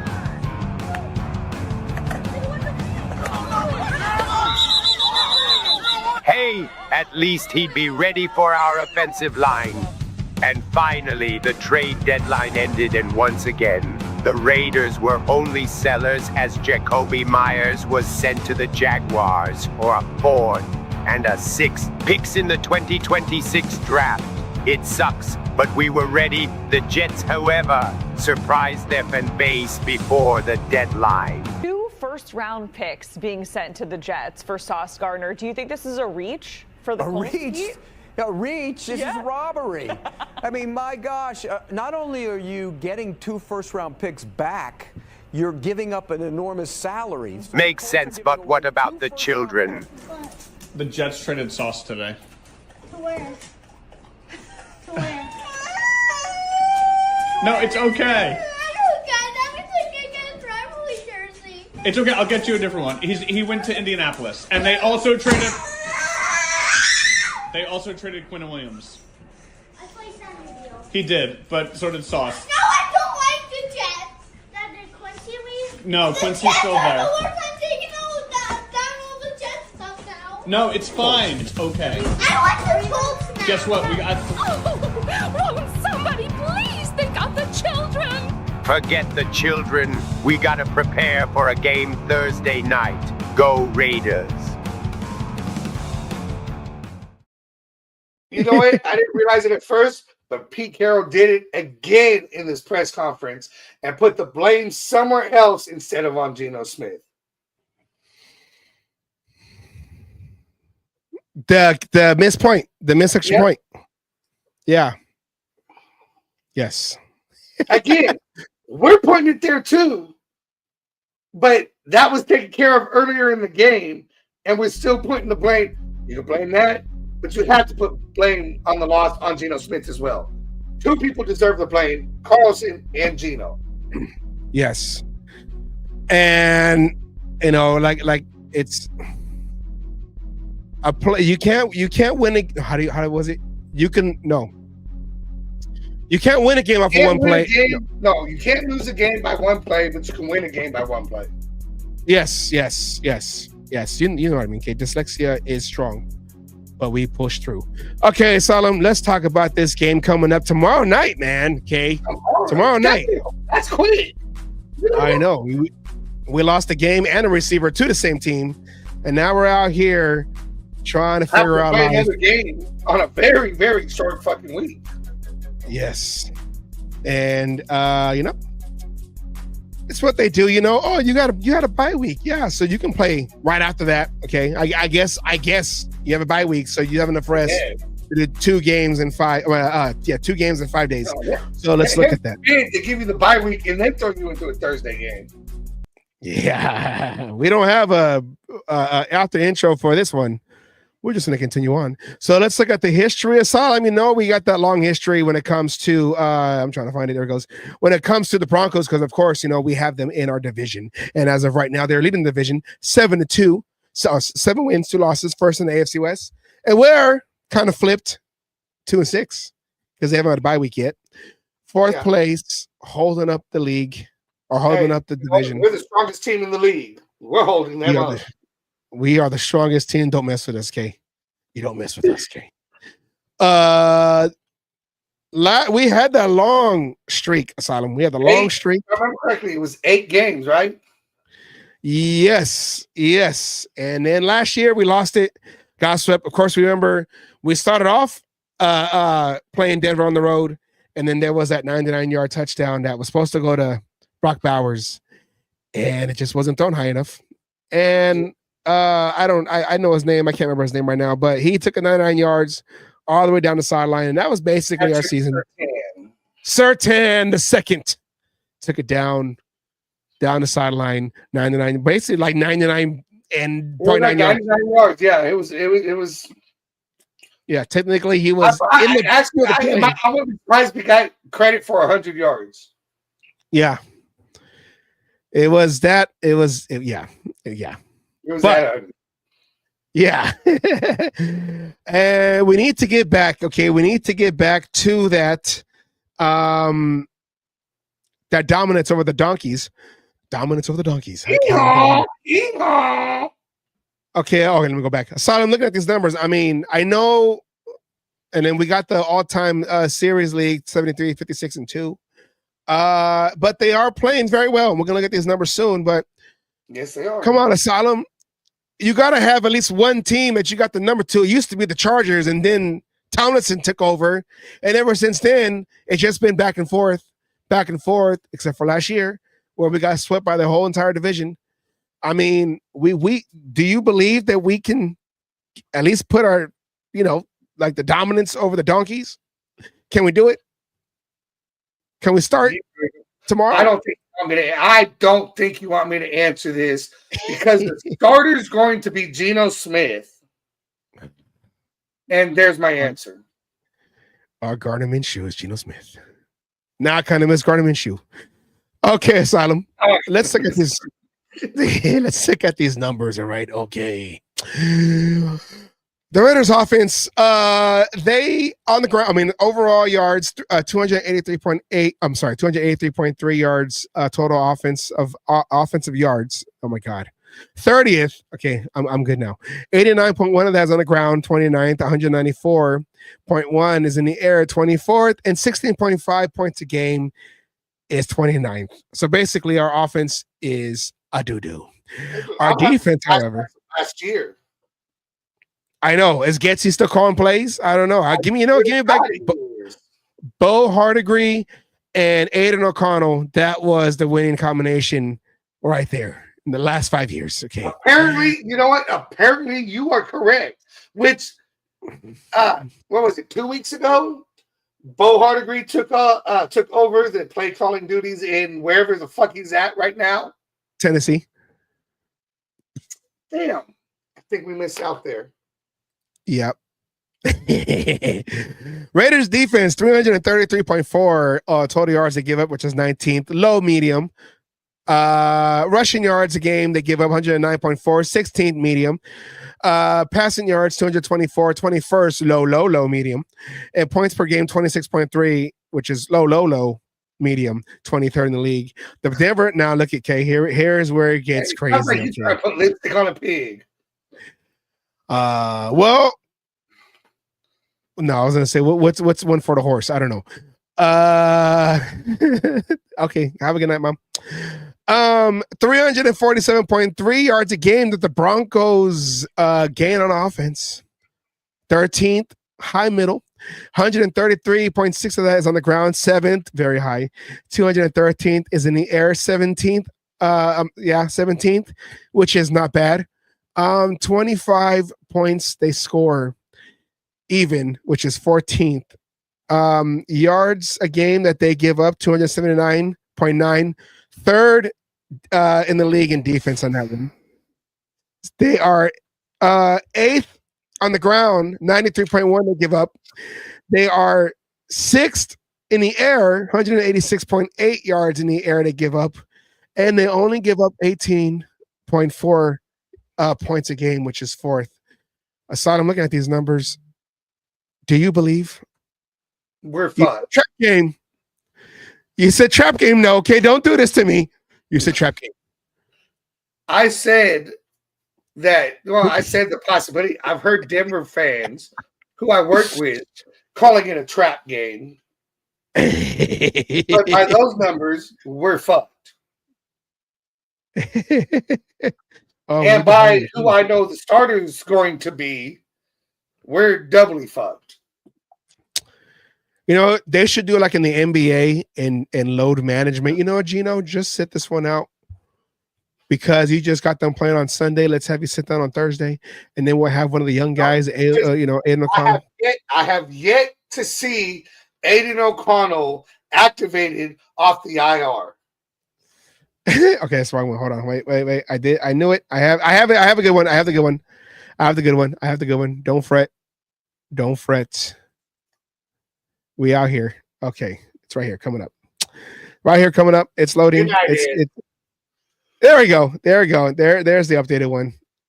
Okay, so just look at the two quarterbacks, okay, because Bo Nix is the truth. Okay, I said that as a joke last year. Huh? That's backwards. Okay, it's backwards. Okay. Maybe I'm trying to put some good juju and make him confused and be like, oh yeah. But Yeah, it's backwards. Okay, my bad. Okay. We're trying to put together 2 shows in one on a Wednesday. It's been a long time, okay? I ain't got that kind of stamina right now, okay? I need some Centrum silver and black, just like Pete Carroll does. All right. It's flipped, okay? So pretend Geno Smith is white and Bo Nix is black, okay? Here we go. It's the same. Nah, it's not the same. Geno Smith is 2-6, 67.2 completion percentage, 1701 yards in the air, 7.1 average, 212 yards a game he throws. Geno Smith, 11 touchdowns to 11 interceptions. At least you can say it's 500 interceptions, tied with Tua. 83.7 quarterback rate, 27 rushing attempts, 81 yards. 3.0 average, no touchdowns. Now Bo Nix, flipped on the other side, 7-2. That is his record. 61.2 completion percentage, 1,976 yards in the air. 6.1 passing per yards per pass, 219 yards a game passing, 17 touchdowns, 6 interceptions, 88.5 quarterback rating. This is Bo Nix. I'm rating again. I did it backwards. 14 rushing attempts, 207 rushing yards, 4.9 with 3 rushing touchdowns. Asylum. This is crazy. Trying to make Geno Smith look good, okay? No, Geno, you're the good quarterback. He's the rookie in the second year. That doesn't make any sense, but it's going to take pure magic to make Geno look good. This is correct here, though. Looking at our now, Jakobi Meyers was traded after this graphic was made. So, but he is technically still our second leading receiver until proven otherwise in this game for the season. But Ashton Jeanty, 124 attempts, 487 yards, 3 touchdowns, 64 long. Raheem Mostert got no attempts this last week, 16 attempts, 80 yards. No touchdowns, long 37. Trey Tucker, 32 receptions, 427 yards in the air, 4 touchdowns, 61 of long. Jakobi Meyers, we miss you with 33 touchdowns. Sorry, well, I wish. 33 receptions, 352 yards, no touchdowns, along with 45. You know what? Myers. Once a Raider, always a Raider. I will have nothing but respect for Jakobi Meyers because he was the consummate professional this whole season amidst everything leading up to the trade. Yes, he was not. He did not have a hamstring injury. Okay, hint, hint. Devontae. Bo Nix, we saw that already. J.K. Dobbins, I almost said J.K. Rowling. He is not Harry Potter's creator, but he is a running back. 135 attempts, 695 yards on the ground, 4 touchdowns, and along with 41. No, thank you. Yeah. Jessica has helped me with the graphics. She also did the ones with all the other stats. The quarterback one I did just now, and I forgot to flip it. But maybe I put good juju, and if they don't get confusing, I don't know. RJ Harvey, 46 attempts, 205 yards, 3 touchdowns, along with 50 on the ground. Their leading receivers, Cortland Sutton, 38 receptions, 566 yards, 4 touchdowns, along with 52. I have him in my other fantasy league. Troy Franklin, 37 receptions, 385 yards, 4 touchdowns, and along with 42. Asylum, it's going to be a long day, isn't it? On prime time for everyone to see. At least it's not. Well, I think you said it. If we come out early and establish something, we can be that trap game. But out of what I've seen from the team and coaching, don't think I'm putting this just on the players and coaching. Right now, I have no faith in coaching, and Pete Carroll has been out-coached by just about every coach he's faced. But Pete Carroll's the GOAT. You know what, Pete? There's some people out there who believe LeBron James is the GOAT too. And we all know the fucking truth. Yeah. So, I mean, some of us live in a fantasy world, and some of us want to live in reality. And well, let's look at the reality that we're seeing here with oh wait, that's the wrong screen. I want to do it this way. What the injury report right here? Boom, there we go. Okay, injury report. Wow, I'm dizzy. Are we good now? Okay. All right, injury report right here. Okay, Thomas Booker, the tackle, oblique, full practice. He's going to play. Brock Bowers, he got the toe, full practice throughout the week. He's going to throughout the week, like 2 games. He's going to play. Lonnie Johnson is coming back. He's questionable. He might play. Aiden O'Connell, even though he's back full practicing. I heard different about Lonnie Johnson. That he could be playing? He could be playing. But Aiden O'Connell, though, full practice throughout. He's still. What did I say before I even knew this was happening? He's not gonna be. It's not gonna happen because Pete Carroll is afraid of Aiden O'Connell. He's proved he's willing to play games with players with JPJ, and I'm gonna say it with Jermaine Pratt. And what he's doing to O'Connell here, Lonnie Johnson's coming from a broken fucking fibula. O'Connell had a broken left wrist. Right wrist. It says Oh, stone right? wrist. Yeah. Okay, well, still. Say, he's playing games. O'Connell will never see the field because Pete Carroll is afraid of him. He's gonna prove that Geno Smith is not the guy. And you just wasted all that money on him. Jessica. And I still deserve goddamn desserts. Hold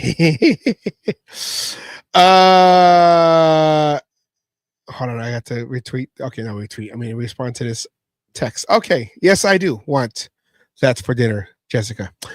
Okay, and then of course you got Isaiah Palomao. He got the hit, full practice, questionable, or for light practice in the last 2 games. And then Adam Butler, who's been having back spasms the last couple of weeks. He is on the report on questionable. And you got all this whole long list for the Broncos, but the only ones that matter, Marvin Mims Jr., wide receiver concussion, he's out. Nate Atkins, tight end knee, he's out. And then Pat Surtain, oh, look at that. Hey, he might have a chance. He's look out. at that. No 100-yard fucking pick Interception. six going to happen. Well, let me rephrase that. Let me rephrase that. You never know. Let me rephrase that. No guarantee it's going to happen. We have a better percentage. Our percentages just jumped up by 25%. All right, Asylum. Let's do it real quick. What are your keys to the game? Oh, I fucking same as they always fucking been. Start Aiden O'Connell. Oh, wait, you can't have that one. No. Can't fucking have that one. Run the ball. That's still a possibility, but according to Chip Kelly, I don't call plays to I don't have so to that's flip not it. the fucking question. He said I don't call plays to satisfy fantasy football because that's not doing fucking fantasy football. It has to do with controlling the fucking clock. Genty has the highest yards as a rookie. So what's the point, right? The response that he asked that was asked. And you know what? It sounds like whatever keys to the play I got, you have an excuse for. So I'm done. My keys to the game. The keys apparently don't work. Break through the window. Jimmy rigged. Get the credit card, slide it through into the. Well, they don't even use the credit card either because we don't sign nobody either. So. I got it. I got a key to the game that'll help us win. Okay. The real one. Swear to God. Oh, okay. Don't sign Peyton Manning out of retirement. Okay. I like that idea, but maybe. Who else no, that's all P had. I was going to say, who else did P have as a quarterback that he can bring back? I don't know. And it says just break the window. There's no keys. They don't listen anyway. So exactly, babe. Crickets. Crickets. I mean, we give it, they don't listen. But that aside, I mean, in all honesty here, yes, that last one was a joke. I hope you all fucking realize that. It was a joke. But it comes down to it. I mean, the keys are the same. It seems like they're the same every fucking week. It's beating the dead horse, right? Yeah. It's hard not to come on here and talk shit about Geno Smith, but we do it anyways because it's fucking low-hanging fruit. The keys are the same way. I mean, get back to basics. Okay, here's one. I got a real one here, for real. Defense, fucking tackle. Do what you used to do and not what you didn't do after a week of doing nothing. A week. I don't know. Trying to be a philosophizer, okay? All right. I'm trying to help you out here, brother. I'm telling you, tackle. Hey, here's a key. It's football, brother. All right. Well, we do every Friday, but now Wednesday because the game's on Thursday, but it is a game before the day before the game. We do a thing called Know Your History. Okay. This is the 2002 Raiders where they went to Denver on Monday night. So Thursday night, I'm trying to find ways to get some magic into this team. And they turned around their Super Bowl season. Primetime game. They turned around their season that eventually went to the Super Bowl. We just ended right there. Okay. We don't need to talk about the Super Bowl. But here's that game. 2002 Asylum. Please, let's go back in time and when things were nice. Let's go back. And all you Raiders out there need to know your fucking history.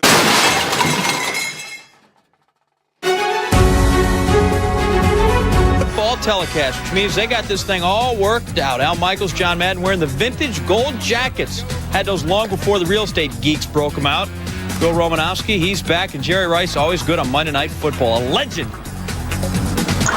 I love Monday Night Football. You know, it does something to me. It really gets the juices to flowing. So, you know, I got my A game tonight. Yes, he did. Rice, most appearances on Monday night, 40. Receptions, 214. TDs, 32. Let's add to those numbers. All right. First play of the game.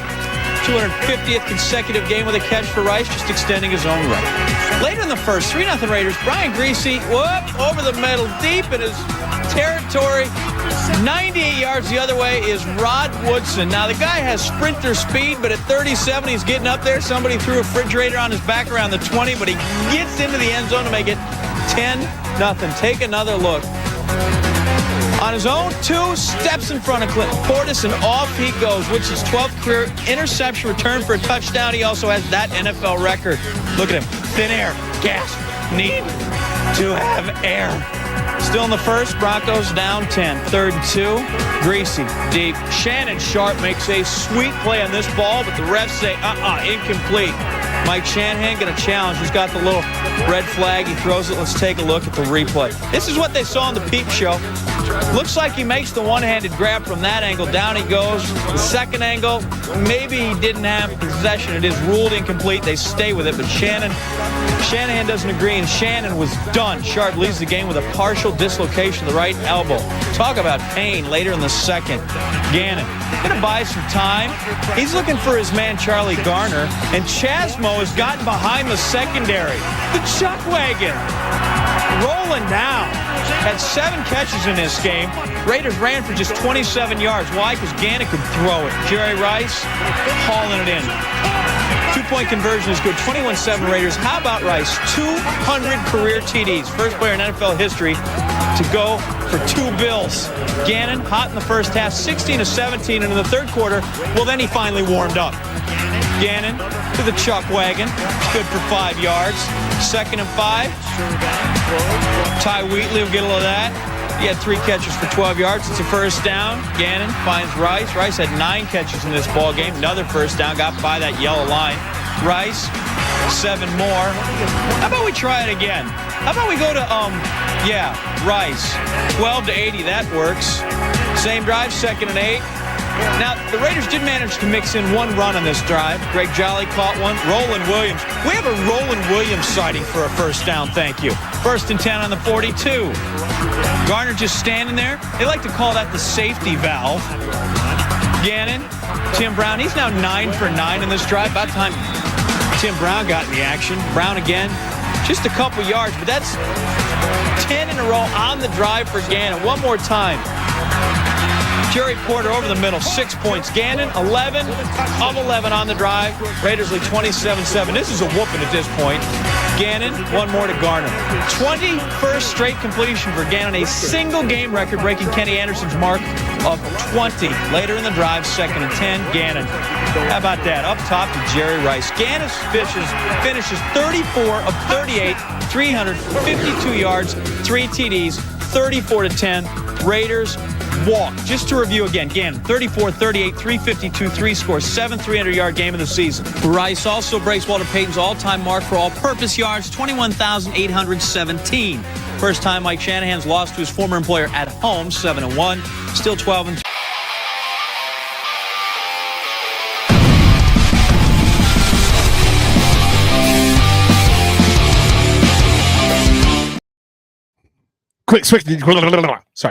Quick shifting gears to the fantasy. So they're watching ESPN right there. We can't watch it now because they got the whole dispute with the YouTube TV and Disney and all that great stuff. But do a little flavor here, okay? Because we still got to talk about our league asylum, and I'm watching those clips that should be watching. Maybe we should have. Maybe the game should be on ESPN so we can't watch. I don't know. Depends. I don't know what happens.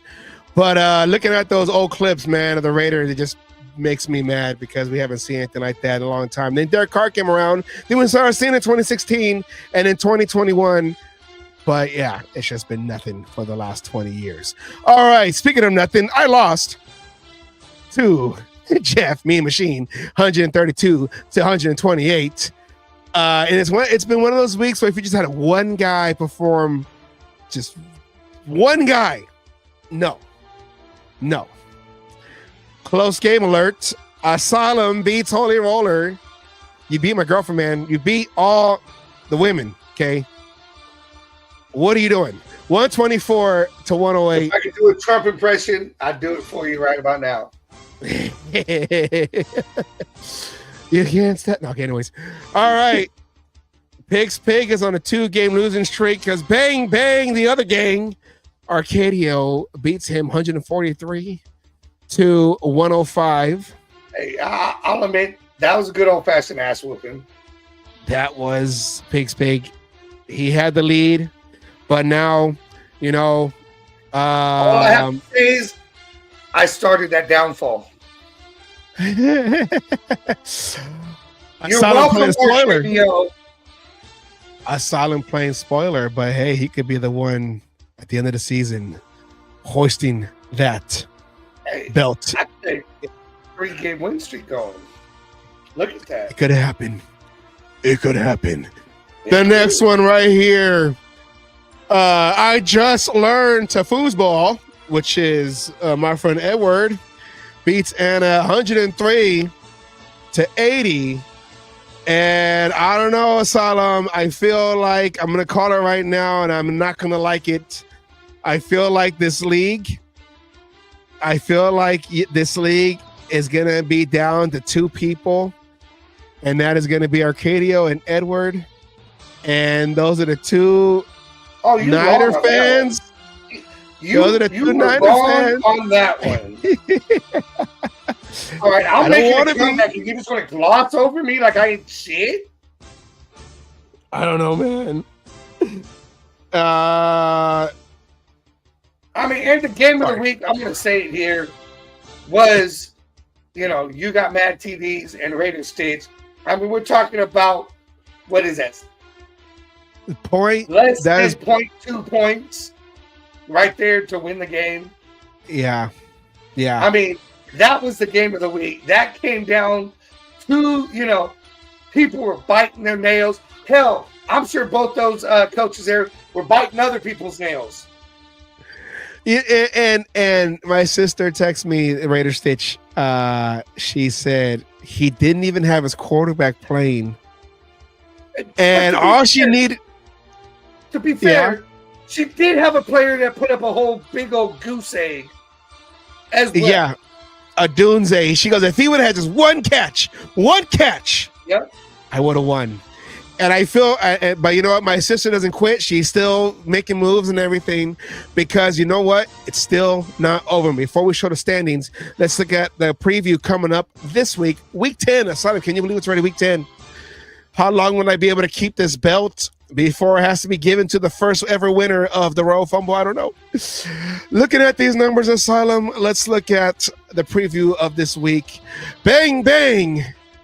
Arcadio gang is going against you, and as of right now, 66% over you, 34. Of course, you know you still got to make your moves and everything, and fix your players. But as of right now, he's got the edge. Real quick, Asylum, what do you think about that matchup right there?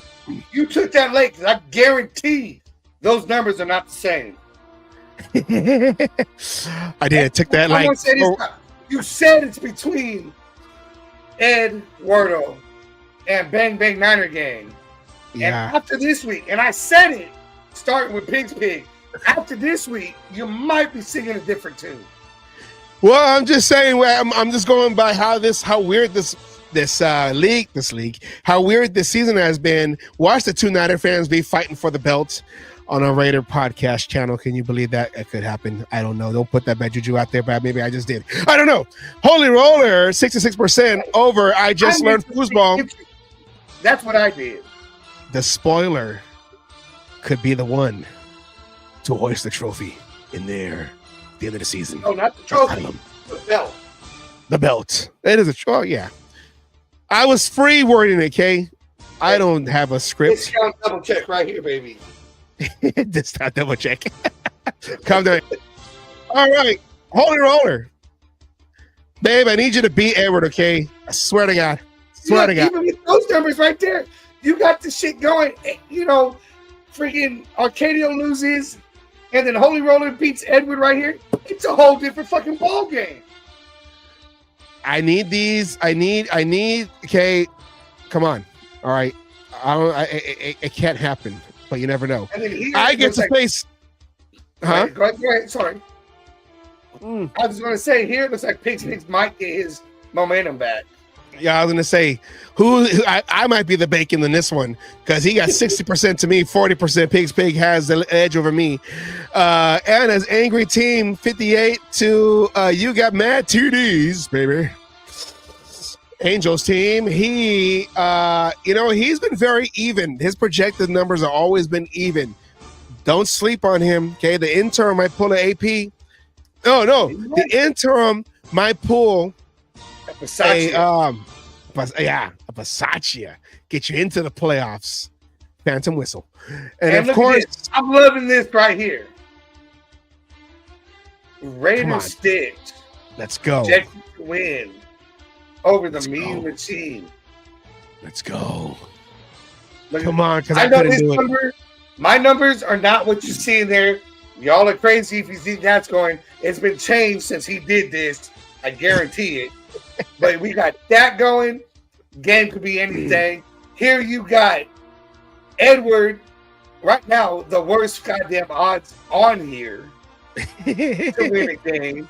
And then Mean Machine, who we got to give it to Mean Machine. Been hanging around there, right in that playoff spot, kind of a thing going. Yeah. He's been hanging in there, being, doing what you need to do to make the playoffs, right? That's not the right one. Here he is, and those numbers are looking back. I'm telling you, this is anybody's league right now.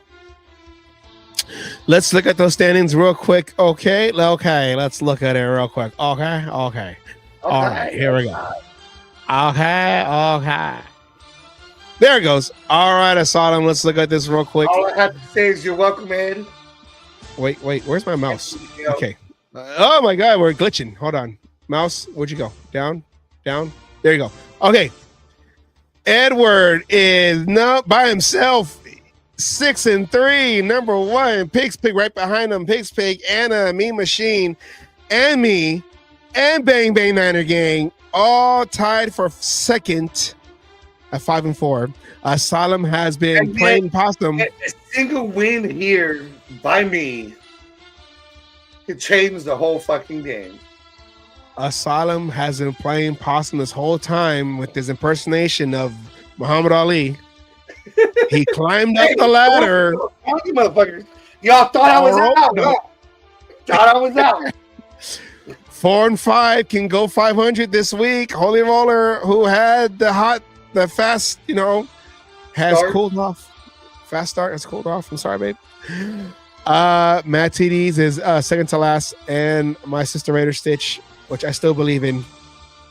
She's 3-6 tied with you got in all honesty here, we're talking a lot of shit here because that's what we do on the cage match. But you got Mad TDs and Raider Stitch.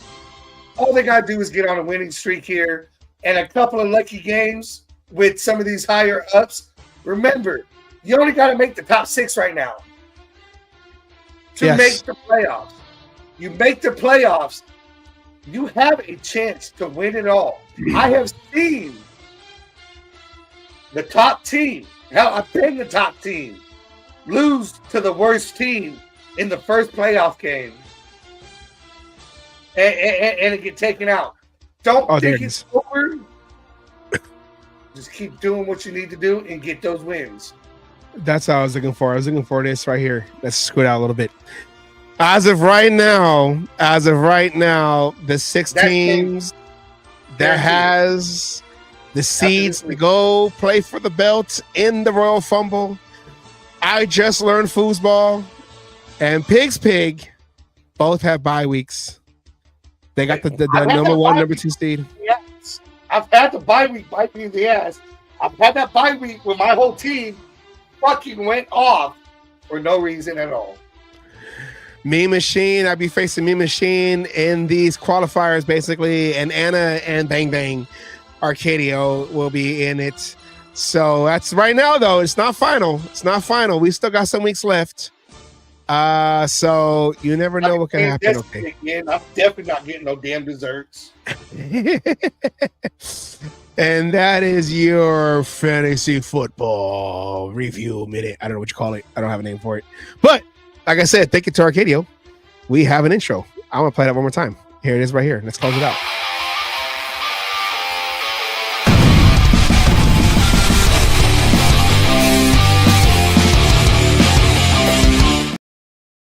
Just remember, it ain't over until it's over. Until it's over. That is your show combined. Asylum, I got a question. I can have them already by then. Do we do a Friday review? Friday, basically a post-game show on Friday on a regular 4:00 time. The taco, because we can't. Huh? I kind of assumed that we were. Are we Okay, not? good. No, yeah, because once we get to Wednesday, it's like that was a long time ago. That was last week. Why are we talking about that game? So I kind of thought that was the plan. That's why we did this whole yes, changing gears in this show. Well, come back on Friday as we will break down what happened on Thursday. And then because there'll be no game on Sunday because we already had our game. And then we'll figure out what to do on Wednesday. Wednesday. Yeah.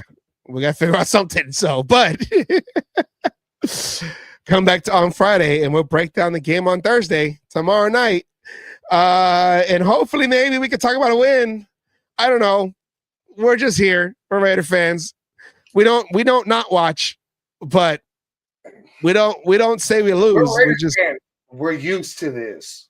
Yes. Or, in other words. No question about it. I am ready to get hurt again.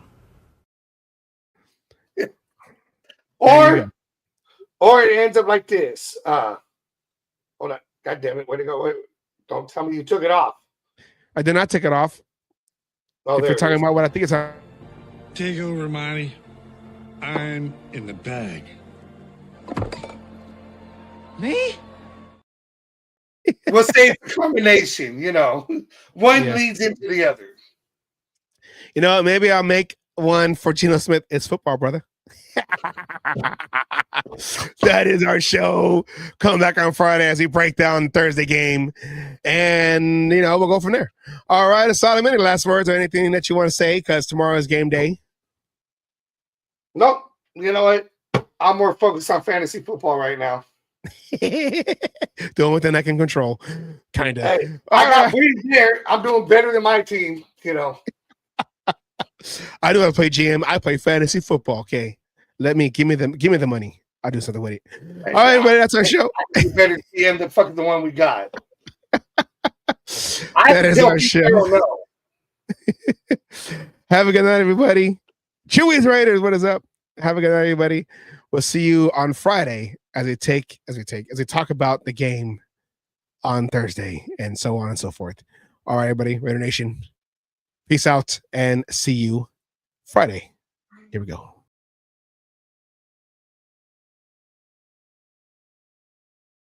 All you other NFL teams, your tailgates are weak. Your teams are weak. We might be down right now, but it doesn't take away the history. And all you Raiders out there need to know your fucking history of who the fuck you playing for and where the fuck you're playing. Damn it. Oh, and by the way, I won my last cage fight again. I'm still undefeated. And you NFL motherfuckers out there that you think you want some, come on and get some anytime.